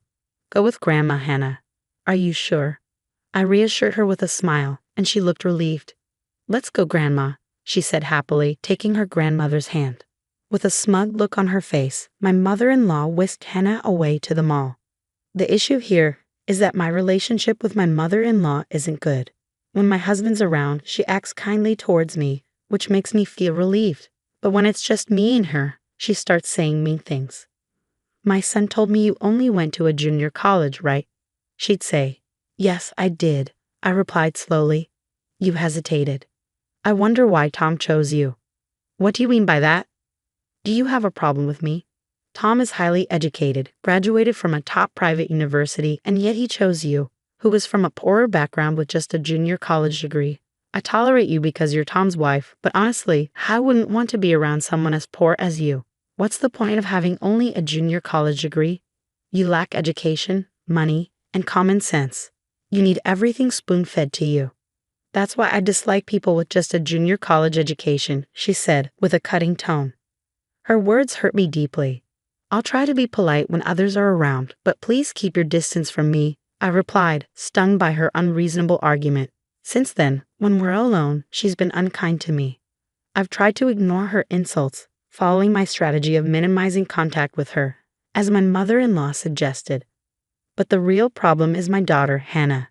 She adores her grandchildren and visits us every 3 days. Most times she takes my daughter away from me, just like she's doing now. My heart ached as I watched my daughter anxiously ask me, "Don't you and Grandma get along?" "We're okay, sweetheart," I replied, trying to hide my own hurt. "But Grandma says you're mean to her," my daughter said. "It's the other way around," I wanted to say, but I held back. Instead, I just said, "Maybe we had a disagreement the other day." "Mom, you have to make up with Grandma," Hannah insisted. "You're right. We'll try to patch things up." I forced a smile at her directness, though inside it hurt. One day, my mother-in-law came over and said, "Hannah told me you teach piano." "Yes, I teach her. I'm teaching her on my father's old grand piano. It's a bit worn, but it's precious to me. I used to play my favorite songs on it, and now I'm teaching my daughter," I explained. "Mom, I want to learn too," Hannah chimed in. So she started learning piano from me.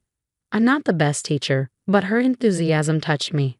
Teaching her became a special and fulfilling time for both of us, despite the challenges. While I pondered this, my mother-in-law's expression turned stern. "Step aside," she said in a low voice. "What?" "Step aside." "But I've been teaching Hannah," I protested. "Not anymore. I don't want someone like you, with your background, teaching her. Don't you care about Hannah's future?" Shocked by her tone, I stammered. "What's wrong? Do you want to argue?" But she cut me off, saying, "Never mind. Let me put it in simple terms for you. I'm saying I'm a better teacher than you." "Why?" "Because I graduated from a top music school, unlike you from a lesser college," she asserted. "What? Have you heard of TG University?" I retorted. I swallowed hard as my mother-in-law boasted about her education.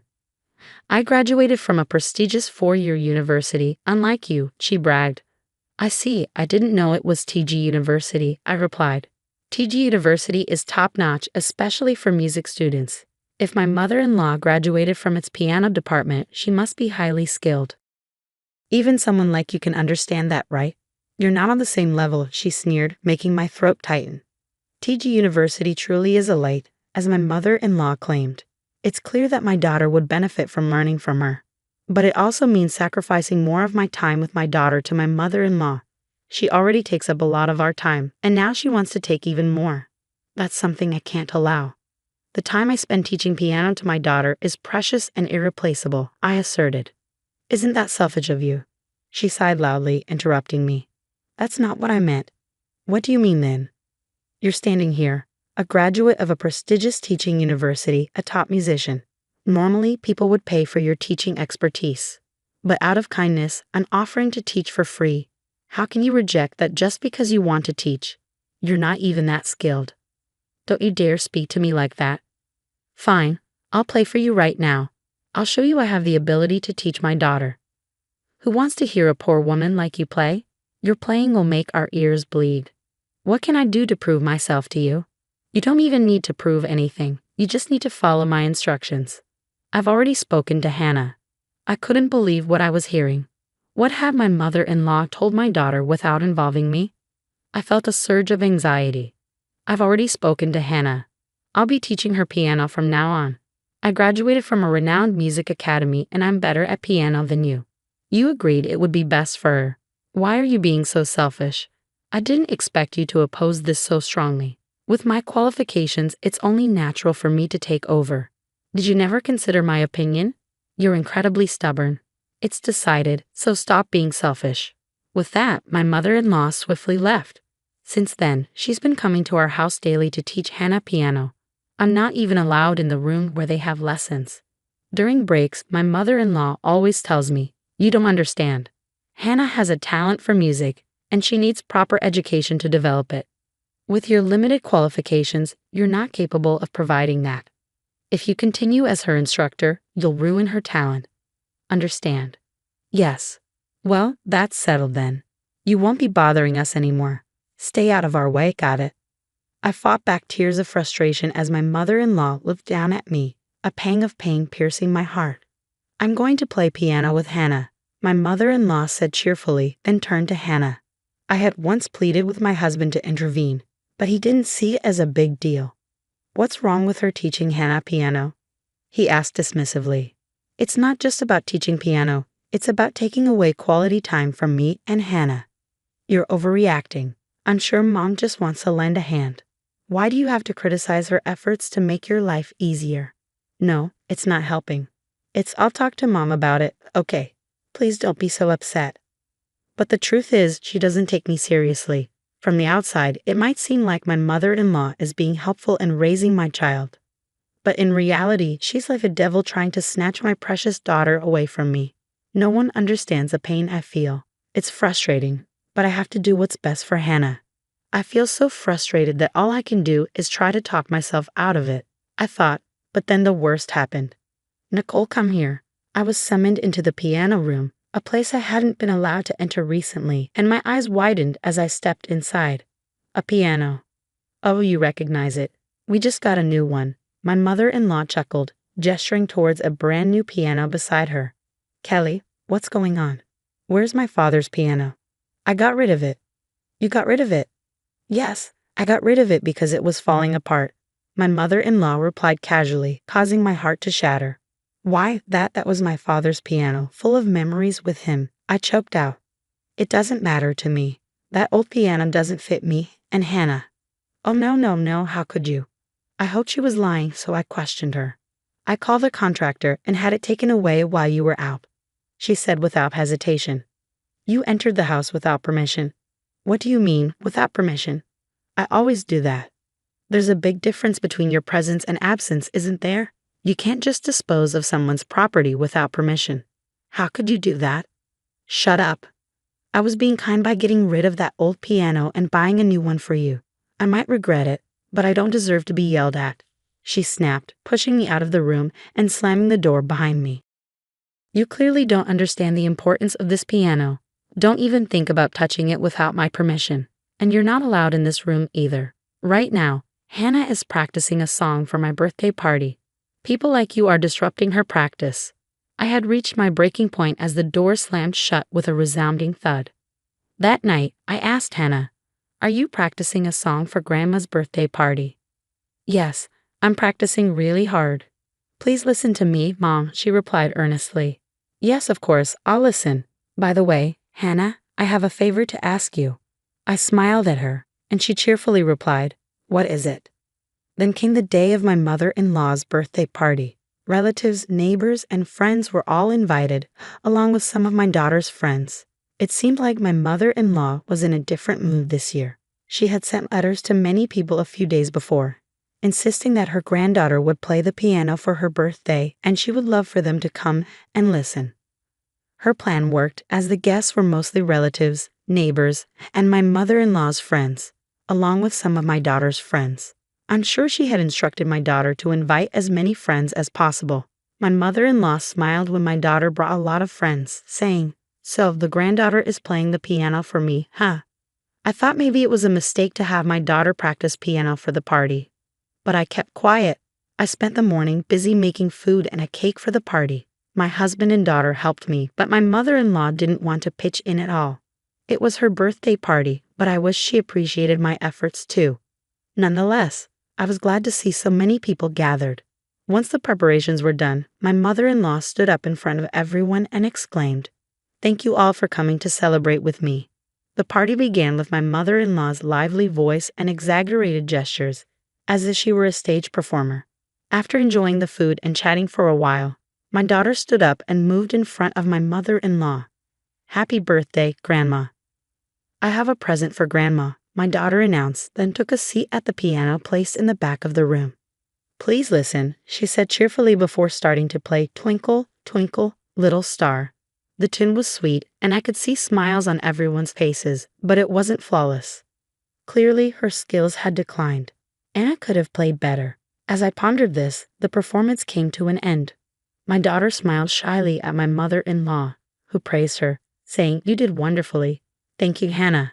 Then my mother-in-law turned to me. "And now I have a request for you." "Oh, what is it, Hannah?" "I want to hear you play, not the easy pieces, the difficult ones. Can you?" For some reason, my mother-in-law seemed puzzled by my daughter's request. Her eyes darted around, but when she caught sight of me, she put on a sickening smile. "Yes, you may play.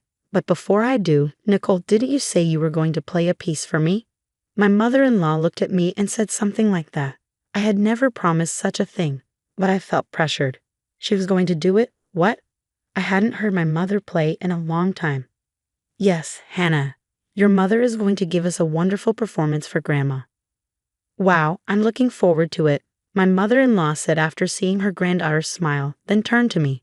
"It's my birthday, so I'll let you touch this piano." With that, she pushed me and made me sit down in front of the piano.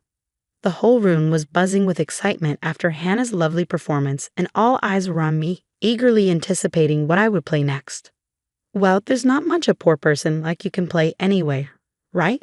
My mother-in-law whispered in my ear, so only I could hear. It was like she was daring me to embarrass myself in front of my daughter. "Come on, Nicole, play for us. Everyone's curious to hear what you'll play," she mocked. Despite her taunts, I quietly replied, "Okay." I slowly placed my fingertips on the keys, took a deep breath, tapped the keyboard once, and then began to play a piece with great energy. "What?" was my mother-in-law's puzzled voice in the background as I carefully played the piece, making sure not to falter in my finger movements. The piece was Chopin's Etude Op. 10 No, one famously used as the opening song of the Annam Piano Forest. It's a very challenging piece for performers, but it's one I've practiced extensively and become quite skilled at. There was no way I could fail. I flawlessly finished the piece, then stood before the stunned audience and gracefully bowed. Instantly, applause erupted from the crowd. Surrounded by eyes filled with emotion and excitement, and applause filled with admiration, I basked in a feeling I hadn't experienced in a long time. My mother-in-law, standing beside me, muttered, "No way." When I asked her what was wrong, she huffed in response. "It's nothing," she said firmly. I countered with a confident smile. "You seem impressed. Where did you learn to play like that?" My eyes conveyed a silent message. Despite growing up poor, I still managed to excel. My mother-in-law turned to Tom, asking, "What?" "Nicole won an award for excellence in a junior piano concert when she was in high school. It's been a while since I've heard her play, but she's still amazing. Her performance was beautiful yet powerful." "No, I'm not that great. There are plenty of people better than me." I quickly deflected, then turned back to my mother-in-law. "You graduated from that famous music college, TG University, right?" "Yes, I did." Why do you ask? I'm quite curious. How do you teach piano to Hannah? What kind of music do you focus on? Well, that's not really relevant at the moment, is it? Why not? You graduated from a renowned music university and a teacher's college as a musician. Surely you have some input on her education, right? No, it's not necessary to worry about that. Just play something for me. What? Please play a piece of music I've always wanted to hear, your wonderful performance. I would even ask my daughter to play it for me. My mother-in-law's eyes widened at my request. Yes, I only had one request for my daughter, to have her grandmother play. So, could you please ask Grandma to play for her birthday party too? That's all. But that's all it would take to complete my revenge. While I embarrassed myself in front of all my relatives by playing poorly, my mother-in-law would hide behind an excuse, claiming I was too ill to play. But I'm sorry, I can play just fine. Ah, I want to hear it too, my daughter agreed cheerfully. Grandma's fingers aren't feeling well, so she only lets me play simple pieces. Is that so, Hannah? How did you learn to play the piano from your grandmother? At first I played the songs she taught me, but they were all easy. So these days, I play while looking at the music sheets you gave me. Grandma always compliments me on how good I am. Do you get any advice from your grandmother? No, she always says she has nothing to teach me because I'm a genius, so I don't get any advice from her. I see, I got the point. I had thought that Hannah's piano skills were declining, but that was what it was all about. My mother-in-law had told me that she would teach my daughter the piano, but in reality, she didn't teach her much. And the whole time she was teaching her, my daughter was teaching herself. I want to hear my grandmother play, not the usual easy pieces, but the harder ones like my mother used to play for me. Grandma, I'm looking forward to it. Then let's listen to my grandma play together. Yes, that's what Grandma said. She plays the piano better than Mom. That's why I've always wanted to hear her play. I'm so happy for you. Today you'll finally get to hear your grandmother play. I'm so happy. Despite her smiling, my mother-in-law's face began to turn pale. What's wrong? Hannah wants to listen to your performance. No, I'm not feeling well today. She's waiting for you to play a simple nursery rhyme for her. Hannah is really looking forward to it. Yes, but I'm not. My mother-in-law started sweating, her eyes darting nervously at my words. What's wrong? You can't play. What? You can't play? After that performance? Come on, you graduated from TG University, right? You can play just as well as I can, no problem, right? I graduated from a teaching university, but my major was conducting. Even if you're studying conducting, piano is one of the subjects, right? I chose an instrument other than the piano. With my small hands, I'm limited in the pieces I can play. There's no way I can play as fluently as you. My mother-in-law's outburst caused a stir among the people around us, who started to wonder what was happening. You can't play the piano, huh? But weren't you proudly telling us that you were teaching your granddaughter to play? You said you played better than your daughter-in-law's poor piano, didn't you? What do you mean? The suspicious gazes around me turned towards her. It's not like that, okay? I'm not, you guys, I do play the piano. Hey, Grandma. My daughter's eyes widened in genuine curiosity as she asked her grandmother a question. Can't you play the piano?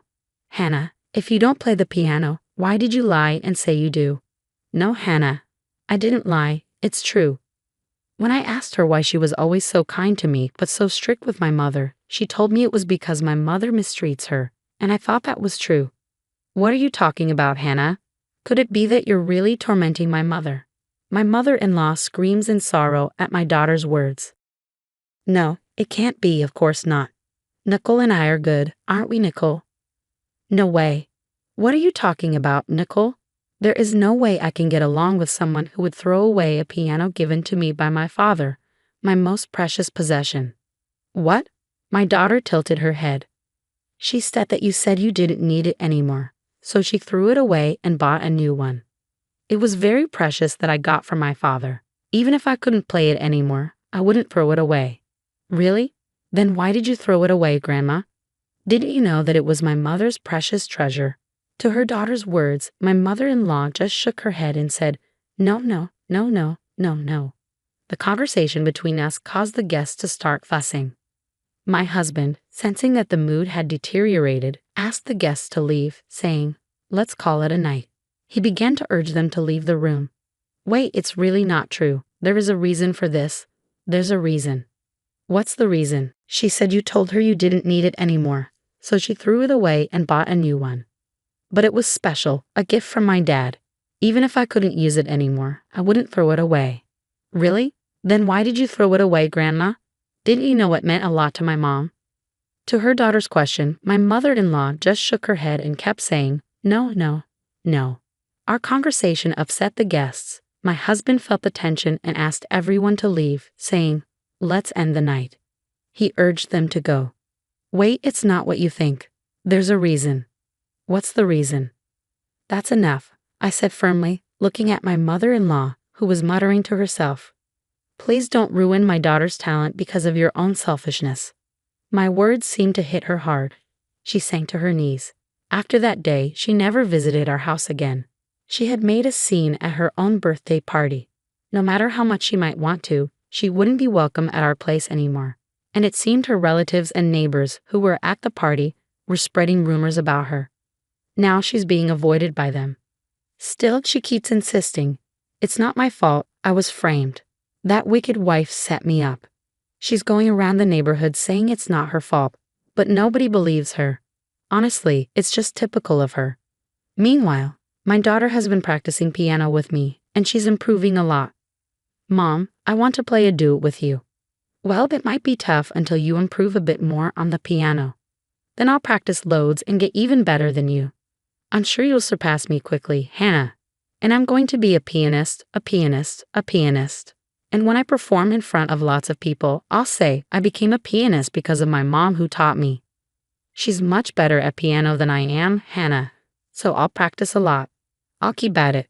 Thank you, Mom. I'm really happy to have peaceful times with my daughter again. My husband has been cheating on me. He's been showering his mistress with designer goods, and what's worse, he's been using my credit card to pay for these extravagant purchases. For the sake of our son, I've endured his behavior up until now, but I've reached my breaking point. I can no longer tolerate this. I have to take action, and the person who came to my rescue was the last one I expected. My name is Flora, and I'm 35 years old. I've been married to Adam for 10 years, and our beloved son Dominic turned 8 this year. I'm living my dream as a novelist, a career I've always aspired to pursue. My mystery series has a strong following, allowing me to secure several monthly serials, and my standalone books are also doing well, keeping me busy every day. At the start of our marriage, my husband had a job, but he stopped working as soon as I began earning. For the last 2 or 3 years, he's mostly lounged around the house, occasionally going out to play pachinko. However, today he changed into a suit, which was out of character for him. Something seemed off. Why the suit? I boldly asked him. Adam, it's unusual to see you in a suit. Where are you going? I questioned. My husband seemed startled but quickly composed himself. I'm going to a job interview, he responded. For what position? I asked. Well, it's for a job, obviously. I thought it was time for me to start working again, he replied. Good luck, I said, trying to sound supportive. He left the house, and I genuinely believed he was attending a job interview. I thought maybe he was reconsidering his priorities now that our son is still young and our future needed to be secured. However, he didn't return home until 1 a.m. I was up late working on a deadline, and when he finally stumbled in, he reeked of alcohol and perfume. He passed out on the living room sofa with his smartphone still in his hand. It was unlocked, and out of sheer curiosity, I decided to take a look. What I saw on his phone shocked me. To cut to the chase, my husband was cheating on me, and his affair was with my best friend, Delphine. They had gone to a fancy restaurant with a stunning night view that very day. The realization hit me like a punch to the gut. It was too much to bear. How could Adam cheat on me with Delphine? Didn't Delphine have her own husband? I trusted them both. The unexpected reality brought tears to my eyes. I knew I shouldn't wake my husband, so I held back my sobs. Evidence, I needed evidence. For now, I sent the proof of the affair to my own phone and decided to think about what to do next. The next morning, I casually asked my husband, who seemed to be behaving as usual, "Hey Adam, about yesterday." "Yesterday?" he responded, seemingly puzzled. You mentioned you had an interview, but you got home pretty late. I was just curious about what happened." My husband looked away, clearly trying to come up with an excuse. Actually, I ran into a friend after the interview and we went out for drinks.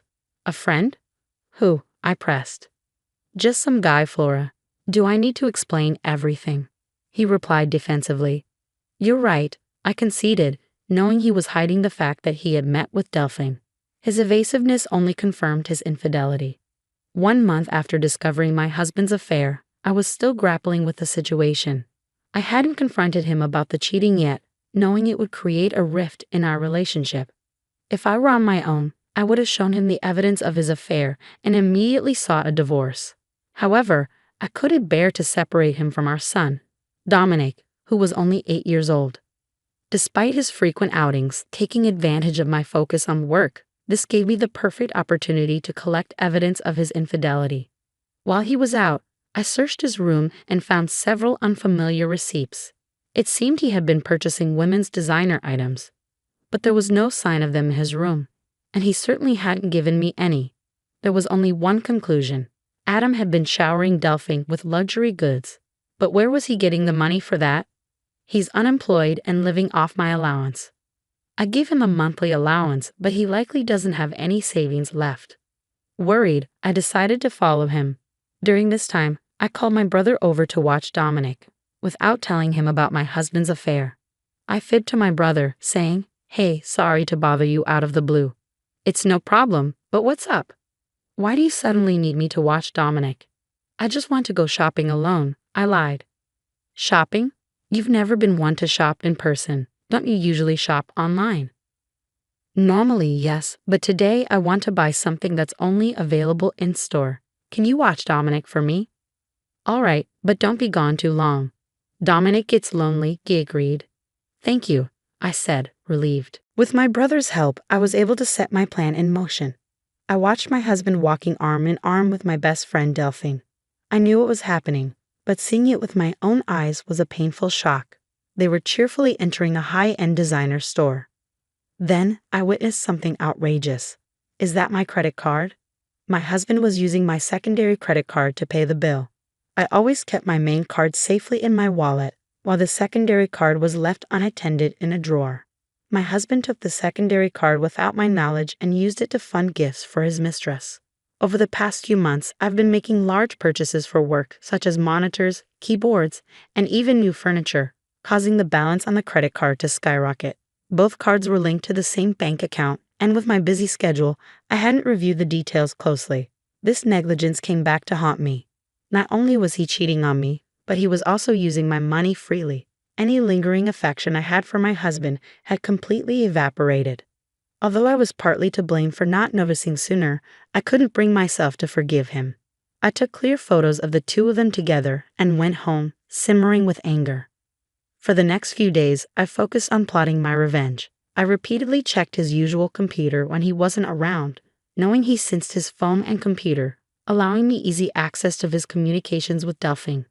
Soon, I discovered that the two of them were planning a trip to Okinawa during the upcoming long weekend, a 4-day, 3-night getaway. This was my chance. I planned to execute my revenge during my husband's affair trip, but one obstacle remained: my son. Carrying out my plan without my son discovering his father's infidelity would be challenging. I decided to turn to my brother for help once more. Hey bro, sorry to bother you again, but could you watch Dominic for me during the upcoming long weekend? You mean for all 4 days? He asked, sounding taken aback. I have something important to take care of. His question made me uneasy. Before I could respond, he spoke firmly. Flora, stop trying to handle everything alone. Adam's cheating on you, isn't he? I was taken aback. How did you know? I heard it from Dominic, he said. Dominic? I repeated in surprise. Even though my son was young, he had picked up on his father's infidelity. I don't know if he fully understood what was happening, but he sensed his father growing close to someone other than me, and it was causing me pain. Dominic, in his innocent way, had observed the situation.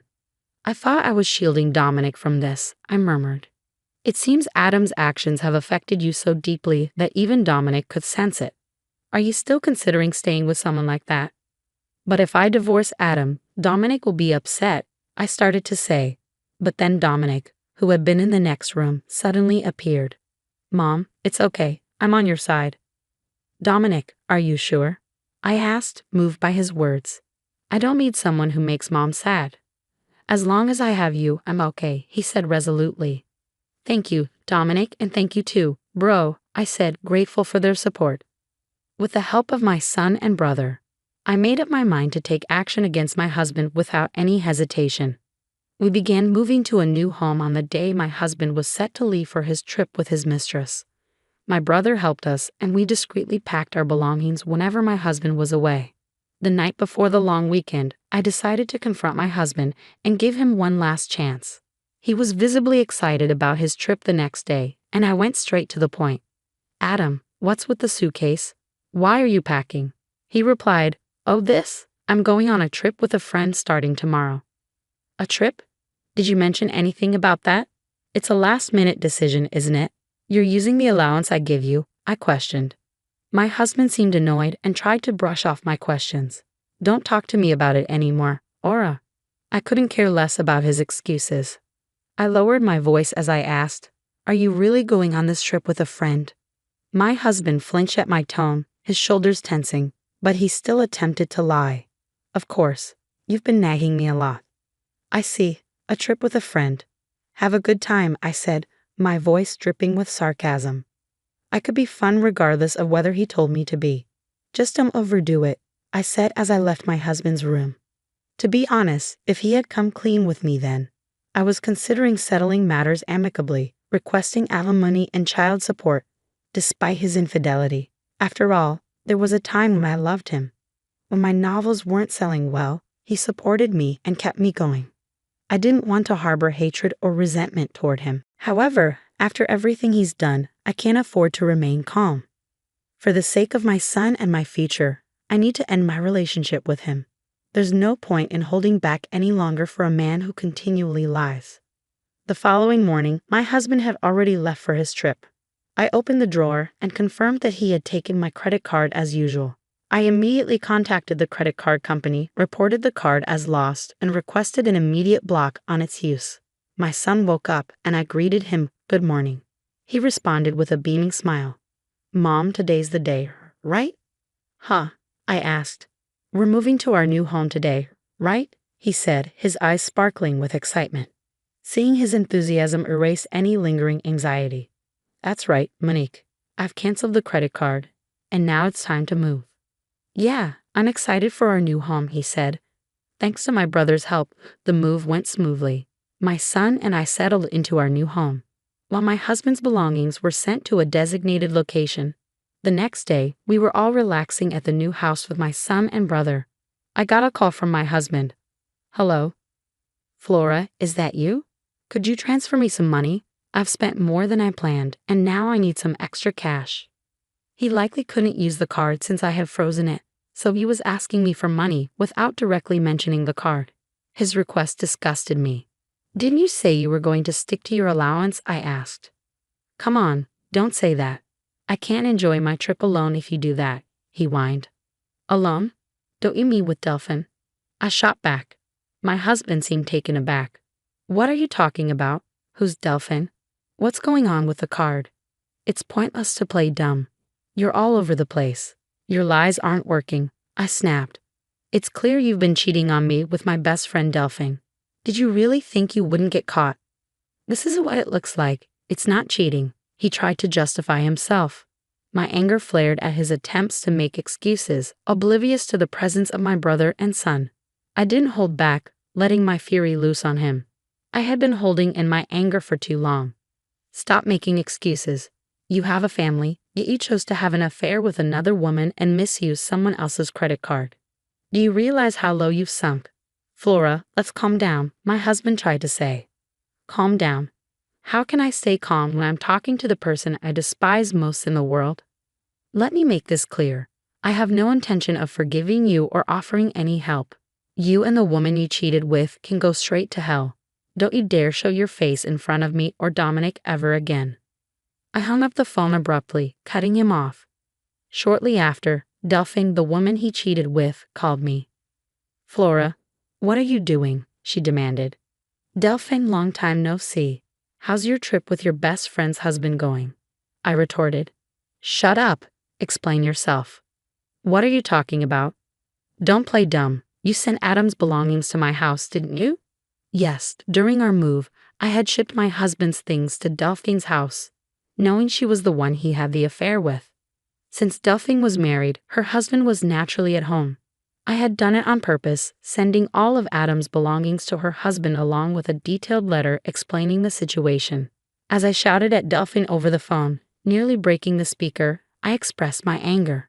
Are you serious? My husband found out, and Isn't that expected? You're having an affair even though you're married. My supposed best friend did such a disgraceful thing. You're the worst. I'm incredibly disappointed in you. Excuse me? She responded, taken aback. I think that's my line, I retorted. You were the one having an affair with my husband. Do you think I forgive you for that?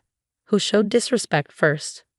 Flora, I wasn't serious. It was just a fling. There's no way I'd settle for a jobless loser like him. Whether you were serious or not doesn't matter to me. I'm divorcing him soon. Your affair is a fact, and I won't forgive you. I'll be demanding the maximum compensation from you, so be ready.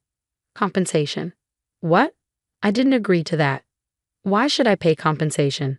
It's natural. You did something that warrants it. Wait, I'm a housewife. I can't afford to pay compensation. I don't care. That's for you to figure out. Maybe you can beg your husband for help, though that doesn't seem likely. Wait a minute, Flora, please, she started to plead. But I cut her off. Goodbye. I hung up on her and blocked her contact. I finalized my divorce through a lawyer and demanded compensation from both my ex-husband and Delphine. I claimed child support and the money he had spent on the credit card without my consent. Delphine, saddled with debt from the compensation payments, was served divorce papers by her husband and reportedly kicked out of their home. She tried relying on her family but was turned away. As a result, she's now working night shifts and struggling to make ends meet.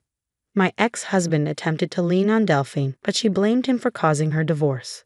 Their relationship quickly disintegrated, and they went their separate ways.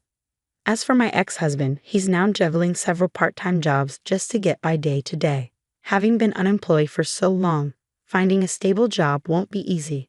If he ever falls behind on compensation or child support payments, I won't hesitate to take action to collect what's owed. Meanwhile, my son and I are thriving in our new home. He's growing up fast, and each day is full of new experiences. I aim to continue showering him with love and shield him from any sadness. I'm Emily, a 35-year-old full-time homemaker. Just a few days ago, I welcomed into the world my twin siblings, John and Sarah. It was a 2-day journey from the first contractions to their arrival, and by the time they were in my arms, my exhaustion was replaced with overwhelming joy at their healthy cries. Originally, the plan was for us to head home with the babies, but a month prior to their birth, my mother underwent surgery and was still recovering.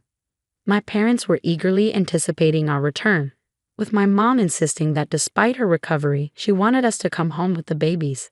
However, we decided it was best to prioritize her health and support her from a distance, working together with my husband to navigate this new chapter. But instead of the anticipated joy of caring for our newborns, an unexpected challenge emerged. What follows is the story of the intense harassment I faced during that time. On the third morning after bringing my newborn twins home, the apartment's intercom blared unexpectedly. I wondered who could be visiting so early. Peering through the peephole, I saw my mother-in-law standing outside. I was surprised and puzzled by her sudden arrival, but I quickly unlocked the door, and she pushed it open with force. Her abrupt entry startled the babies awake. John was the first to stir, and then Sarah followed, both crying out in response to the commotion.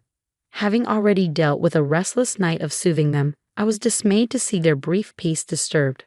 My mother-in-law had come over by taxi, and I felt unable to send her away. Instead, I made my way to the kitchen to prepare some tea and snacks for her. "Oh my, what a disaster," my mother-in-law exclaimed as she took in the apartment. "I can't believe my son is living in these conditions. Emily, you haven't been neglecting your chores just because you had a baby, have you?" She went around checking for dust, dragging her finger along the windowsills like an overly critical character in a TV drama.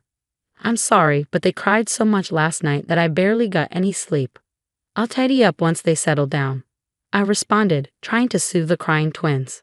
My mother-in-law brushed my hand aside, scooped up the babies, and said, "I'll handle the twins." Sleepless nights are no excuse. If you want to be a good wife, get started on your housework right away. Despite my exhaustion, she insisted I begin the housework immediately. I tried explaining the situation, but my mother-in-law was solely focused on the twins and disregarded my fatigue.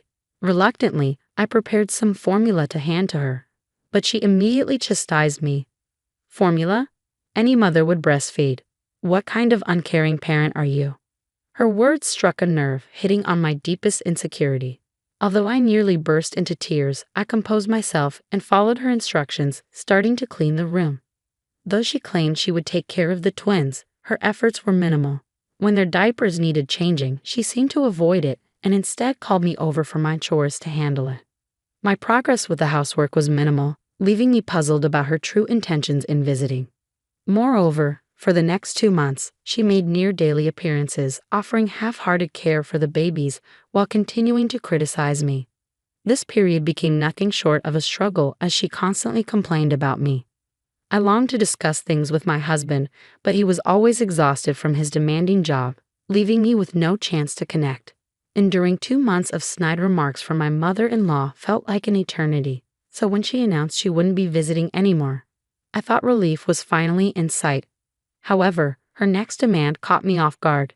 She extended her hand, expecting payment for 2 months' worth of transportation and childcare assistance. I couldn't believe it. Was she serious? I couldn't hold back my frustration. "What do you mean? I never asked for your help. Your presence here has been anything but helpful. Please, don't come back." With those words, I swiftly escorted her out and packed her belongings. Without hesitation, I took my twins to my childhood home. Guilt gnawed at me for burdening my own mother, but I knew I couldn't find peace if I remained in that environment. Meanwhile, my mother-in-law wasted no time in airing her grievances to my father-in-law and husband. She portrayed herself as the victim, claiming I had spoken to her harshly despite her efforts to help. When my husband returned home to find us gone, he was shocked. After hearing my side of the story, his face drained of color, and he stormed off to confront his parents. The following day, my father-in-law, who had only heard one side of the story from my mother-in-law, was visibly shaken when my husband recounted the events. "Oh dear, what have you done?" he asked, his usually calm demeanor replaced with a mask of fury directed at my mother-in-law. It was a rare display of anger from him, one that even my husband had never witnessed before. My husband was speechless, and my mother-in-law appeared flustered. "Why are you so angry? Isn't she the one at fault here? I made an effort to lighten her childcare load, even covering travel expenses. Why am I the one being scolded?" she argued. She maintained that she had acted with my well-being in mind and adamantly denied any wrongdoing. "You don't get it at all. Do you even know who your grandfather is?" my father-in-law interjected, his voice trembling with rage. He fixed his gaze on my mother-in-law, his eyes wide with intensity. "Who? You mean that stern-looking elder from the wedding? I remember you being quite deferential to him, but what's the significance?" she scoffed. "Are you seriously intimidated by him?" "No, he's the chairman of my company," my father-in-law clarified. My mother-in-law's response was an inadvertent "what?" It turns out, my grandfather holds a significant position as the chairman of a major corporation. Our wedding had been quite the grand affair, with several CEOs of renowned companies in attendance. While my grandfather is known for his strict demeanor and reserved nature, especially in professional settings, he has always showered me with affection. Whenever we met, he would spoil me with lavish gifts or treat me to extravagant meals. Upon my marriage, I later learned from Grandma that my grandfather had been so overjoyed he shed tears, surprising everyone. Given how much Grandpa cares for me, he would never stay silent if he learned what my mother-in-law had done. Normally, just the thought of his reaction would be enough to make someone nervous, but my father-in-law had another reason to keep this from him.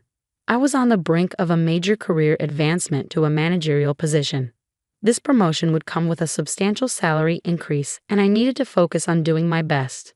But instead of considering my situation, he went and created this mess. What were you thinking? At the moment, my father-in-law seemed more concerned with his promotion than with me or my situation. My husband, aware of his father's priorities, was visibly disappointed that his own father appeared to care more about his career than about the twins and me. He said, I've had enough. I'm deeply disappointed in my dad's self-centeredness and shocked at my mom for mistreating my wife. Please keep out of our lives." Upon hearing her son's rejection, my mother-in-law lunged at him with surprising intensity.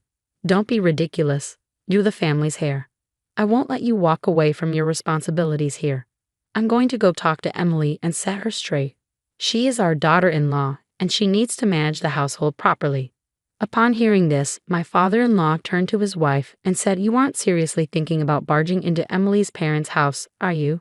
Don't be reckless. It will jeopardize my chances of a promotion. Stay out of it." Hearing his father's words, my husband quietly left his family home. He walked to my parents' house, recounted the events, and apologized for his family's behavior. His expression was one of sadness rather than anger. "I can't believe my parents would behave this way. I'm so sorry."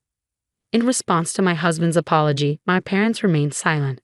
Instead, they simply invited him to join us for dinner since he was there.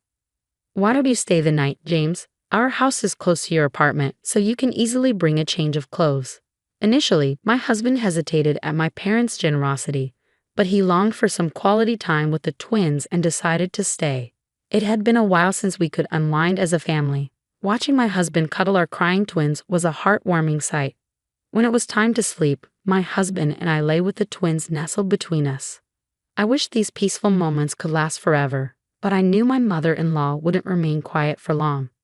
Deep down, I feared her unexpected arrival, though none of us anticipated just how soon she would reappear.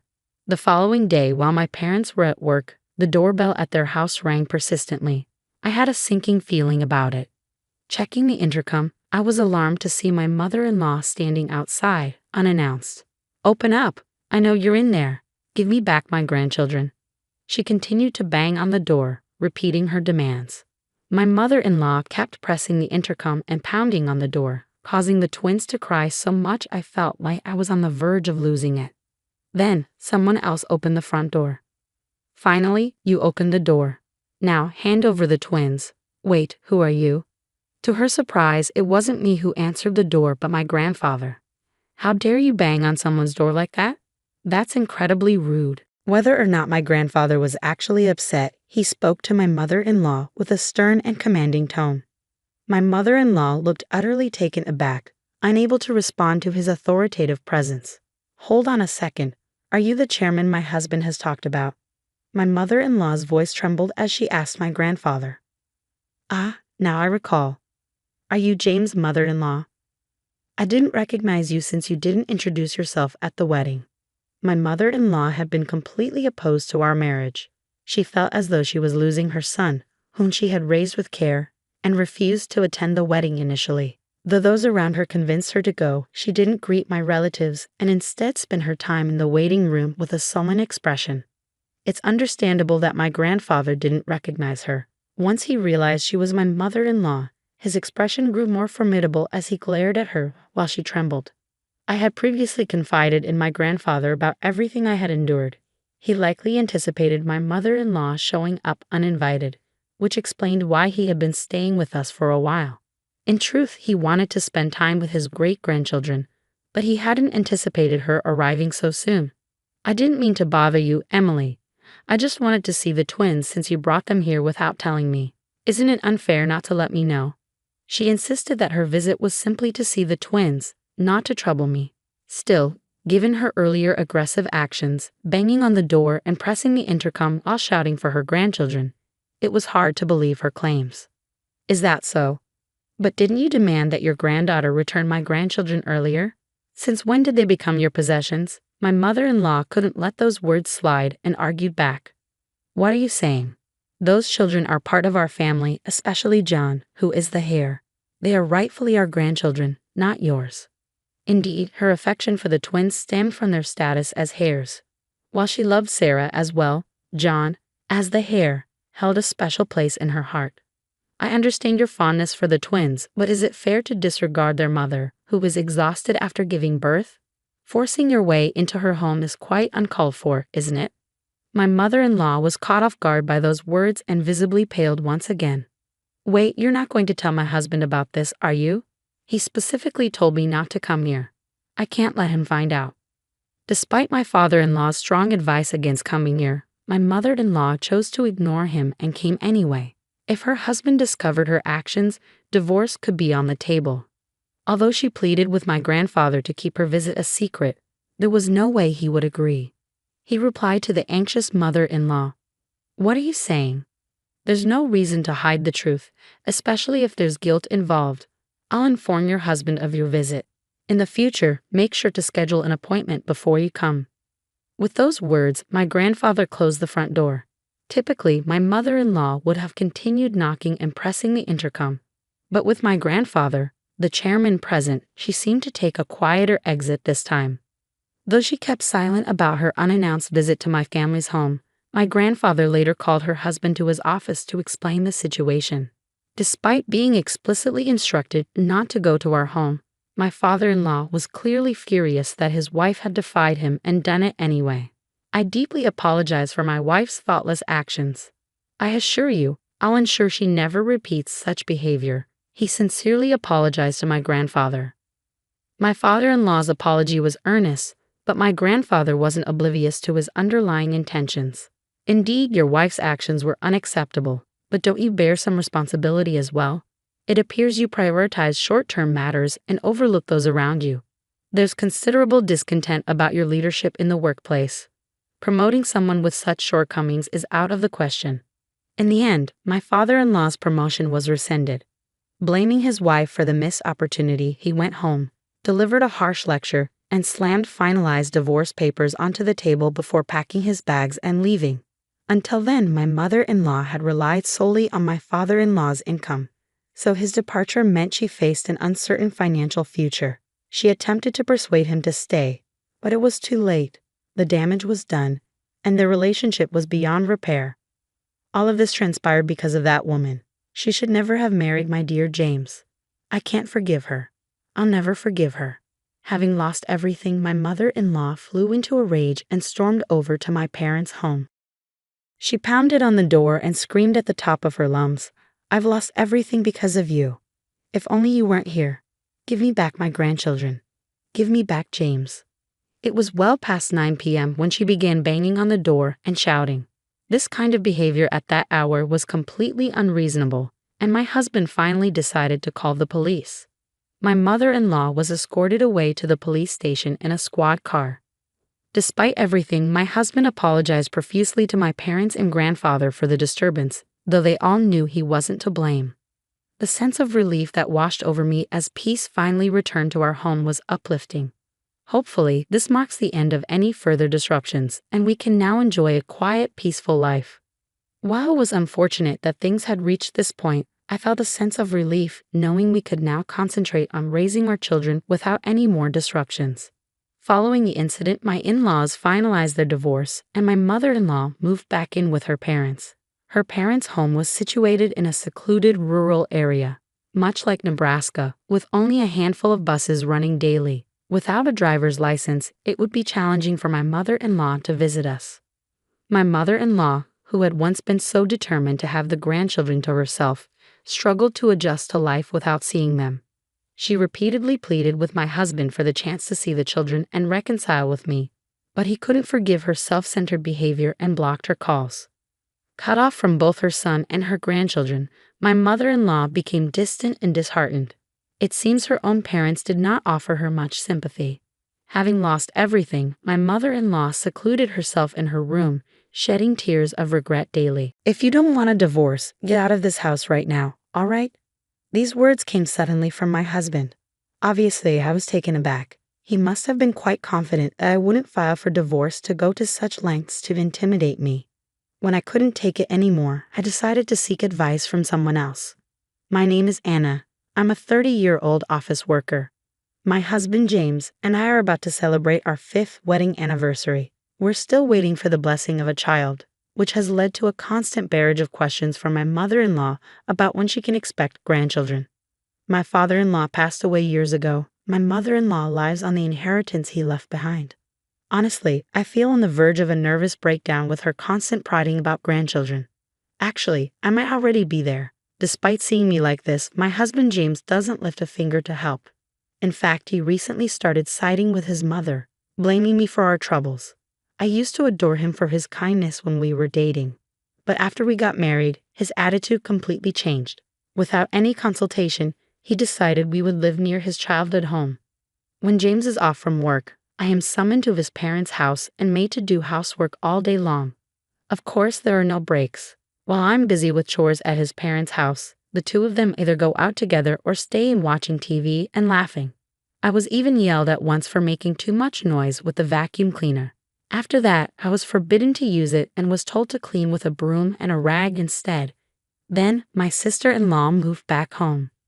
She was originally living in a neighboring town, but due to some personality conflict, she had recently moved back. Her return has only added to my burden. She has a 4-year-old daughter and expects me to make her kindergartner's lunch every day. When I tell her that it's impossible because of my job, I get yelled at by my mother-in-law, saying, "Your sister-in-law is dealing with the aftermath of a divorce." My husband says, "Don't you want to be useful to the family?" And my sister-in-law herself says, "It'll be good practice for when you have a child of your own, so you should be thankful." So I end up waking up at 4 a.m. every morning, making my niece's lunchbox and breakfast for my in-laws, then head back to my place, finish my own housework, and go to work. That's the brutal routine I've been forced into. My husband, of course, doesn't lift a finger to help with any household chores. The only time I get to rest is during my break time at work. One day, after living this exhausting routine for a while, my husband dropped a bombshell on me. "Oh, by the way, Anna, you should quit your job. I've talked it over with my mom and sister. You know she's going through a rough time. You understand, right?" "No, I don't get what you're saying." "Listen, I mean quit your job and take care of the house," he snapped at me before storming off to take a bath. I couldn't see the connection between my sister-in-law's divorce and me quitting my job. My husband is stuck in a dead-end job, and there are months. When I earn more than him, does he really think he'd live off his salary alone? Neither my mother-in-law nor my sister-in-law work. I can't understand why they can't handle the housework. Feeling like I couldn't handle any more of this, I grabbed my car keys and drove off to one place that came to mind. That place was my childhood home, a bit far from the apartment we live in now. My parents had moved overseas, and no one currently lived there. Because my parents are the worrying type, I couldn't bring myself to talk to them about the matter. Whenever something unpleasant happened, I'd come here. This is my home, filled with precious memories. As I was lost in these thoughts, my phone rang. It was my husband. "Hey, I just got to the bath and you're gone. Are you back at your parents' place again?" "Yes, so what? Could you stop running back home every time something goes wrong?" His words simply didn't resonate. "I'll be working from here for a while, and no, I won't go to your parents' house either." Defeated by his forcefulness, I returned to our house. Afterwards, I quit my beloved job in the fashion industry. My clueless coworkers speculated I might be pregnant. I was given no free time, made to manage the household all day. Even when I caught a cold and ran a high fever, no one seemed to care. I had become a servant in this house, a slave to put it bluntly. However, one day amidst this lifestyle, something happened. Guess what? My sister-in-law was getting remarried. Moreover, her fiancé was an executive at a major corporation, earning a substantial income. It was quite a shock. My sister-in-law isn't exactly a beauty, and her personality leaves a lot to be desired. I understood everyone has different tastes, and there are all sorts of people out there. The entire in-law family was celebrating, shouting about how she was marrying into money. My sister-in-law, full of pride, showed me a photo of the man. "Huh, this man," I thought, looking at the photo. When my husband said something unbelievable. "Because of this, Anna, your parents' house will become my sister's family place." I was stunned. "Wait a minute, that house is what my parents left for me. It's not for you to decide. The whole family has decided. You, who lives off my money, don't have a say in this," he retorted. Was the person standing in front of me a devil in human skin? That house was left for me by my father, a place for me to live if I ever had children. James should know this. Why can he act so selfishly? My heart was at its limit. As if to add insult to injury, my mother-in-law said, "You can't even give us a grandchild. Can't you be useful around the house for once?" There was no one on my side in this house. I returned home, packed a few belongings, and headed to my parents' house. I made a firm decision in my heart. I would never go back. A few days later, Having received no calls from my husband, I thought he might have reconsidered. Then, suddenly, the doorbell rang. Standing there were my husband and sister-in-law. "What are you doing here?" I asked. "We thought we should take a look around," my sister-in-law said, barging in. Despite my pleas for them to stop, they ignored me, snooping around the house, treating me as if I was invisible. "This house is pretty nice too. Good for you, Anna," my sister-in-law remarked. "And when do you plan to move out of this house, Anna? My sister's wedding is coming up soon." "Get it together," my husband said, unchanged as I stayed silent. My husband added, "If you don't want to get divorced, leave now." Confident that I wouldn't divorce him, my husband was grinning with my sister-in-law looking my way. "Got it," I said. Once I confirmed, my husband seemed pleased, saying it's all he wanted to hear. Apparently, under the guise of celebrating my sister-in-law's wedding, they are planning a long family-only trip starting tomorrow. Naturally, I'm not included in this little escapade. My husband told me to pack up and leave by the time they get back. Then, he and my sister-in-law left with an excited air about them, watching their backs. 2 weeks later, the day for my in-laws to return from their trip arrived, and my phone began ringing incessantly. The caller was my husband, with calls also from my mother-in-law and sister-in-law mixed in. Unable to ignore the constant noise any longer, I finally answered the call. "Hey Anna, where the hell are you?" my husband demanded. "I'm at home," I replied. "You're lying. You're not at the apartment or at your parents' place. And what's the meaning of this? Your family house has a for sale sign." "Yes, I put it up for sale." "What are you talking about?" he asked, clearly caught off guard. "Well, after your mockery, I gave it some thought. The house you're living in now just seems so dirty to me. I prefer cleanliness. After all, I'm divorcing you." "Don't mess with me," my husband yelled. That was going to be my line. "Let's let our lawyers handle it from here." With that, I hung up on him while he was still shouting. On the day my husband and sister-in-law returned, I had already been in touch with a certain person, a friend of my father's who runs a real estate company. Though I had no prior experience selling houses, he offered me guidance and we managed to strike a good deal. As a side note, the apartment we had been living in was in my name since my husband couldn't pass the screening process. I had no intention of staying there, so I canceled the lease while they were away and sent all of my husband's belongings to his parents' house, cash on delivery. Even after that, I continued to receive calls from my in-laws, which I completely ignored. I recorded all the unpleasant messages they left on my voicemail. According to my lawyer, my husband was hesitant, even though he initially wanted a divorce. It seemed he was reluctant to lose his maid. I anticipated a lengthy battle. But then my husband suddenly agreed to divorce. My lawyer told me that my husband, mother-in-law, and sister-in-law abruptly showed up at his office, insisting that he divorce me and process it quickly. My husband had been wavering on the divorce, but my mother-in-law convinced him that since my sister-in-law's new husband was wealthy, they could afford to hire a new housekeeper and get rid of me, the barren wife, and find a younger, newer spouse. With that, my husband agreed to the divorce. Moreover, they offered to pay a small settlement on the condition that I would not get involved with them any longer. I thought that was supposed to be my line, but I decided to accept what was offered. Not long after, my sister-in-law got remarried. For a while after that, life was quiet. Taking care of myself was so much easier than I thought. I deeply regretted not divorcing sooner. Well, I'm finally free, time to enjoy my new life. Just as I was beginning to embrace this thought, an incident happened out of nowhere. My in-laws showed up at my new home. The moment I opened the door, they barged in, and my ex-husband demanded, "We need to talk. Sit down." Despite wondering who they thought they were, I took a seat. Then he said, "Come back home. We forgive you." Unable to close my gaping mouth, I answered, "Excuse me." I wanted them to leave immediately, so I teased, "Oh, are you talking about your sister's husband? Has he disappeared?" The three of them widened their eyes as if to say, "Why do you know about that?" and stared at me. "What do you know?" "Something. After we registered our marriage, he suddenly disappeared. We can't contact him," my mother-in-law added, with a hint of excitement. "On top of that, he ran off with her family's fortune." "Was this your doing? You've brought us such terrible fortune, daughter-in-law." She looked as if she would attack me at any moment. Tired of their baseless accusations, I decided it was time to set the record straight. I decided to reveal a truth to them. Wow, I didn't realize your sister liked hamburgers so much. What are you talking about? Hamburgers all of a sudden. Don't you know your sister's husband isn't some executive at a major company? He's just a part-timer at a hamburger shop. The sister-in-law froze, rendered speechless. I continued my story. In my single days, my friend and I loved visiting different hamburger shops.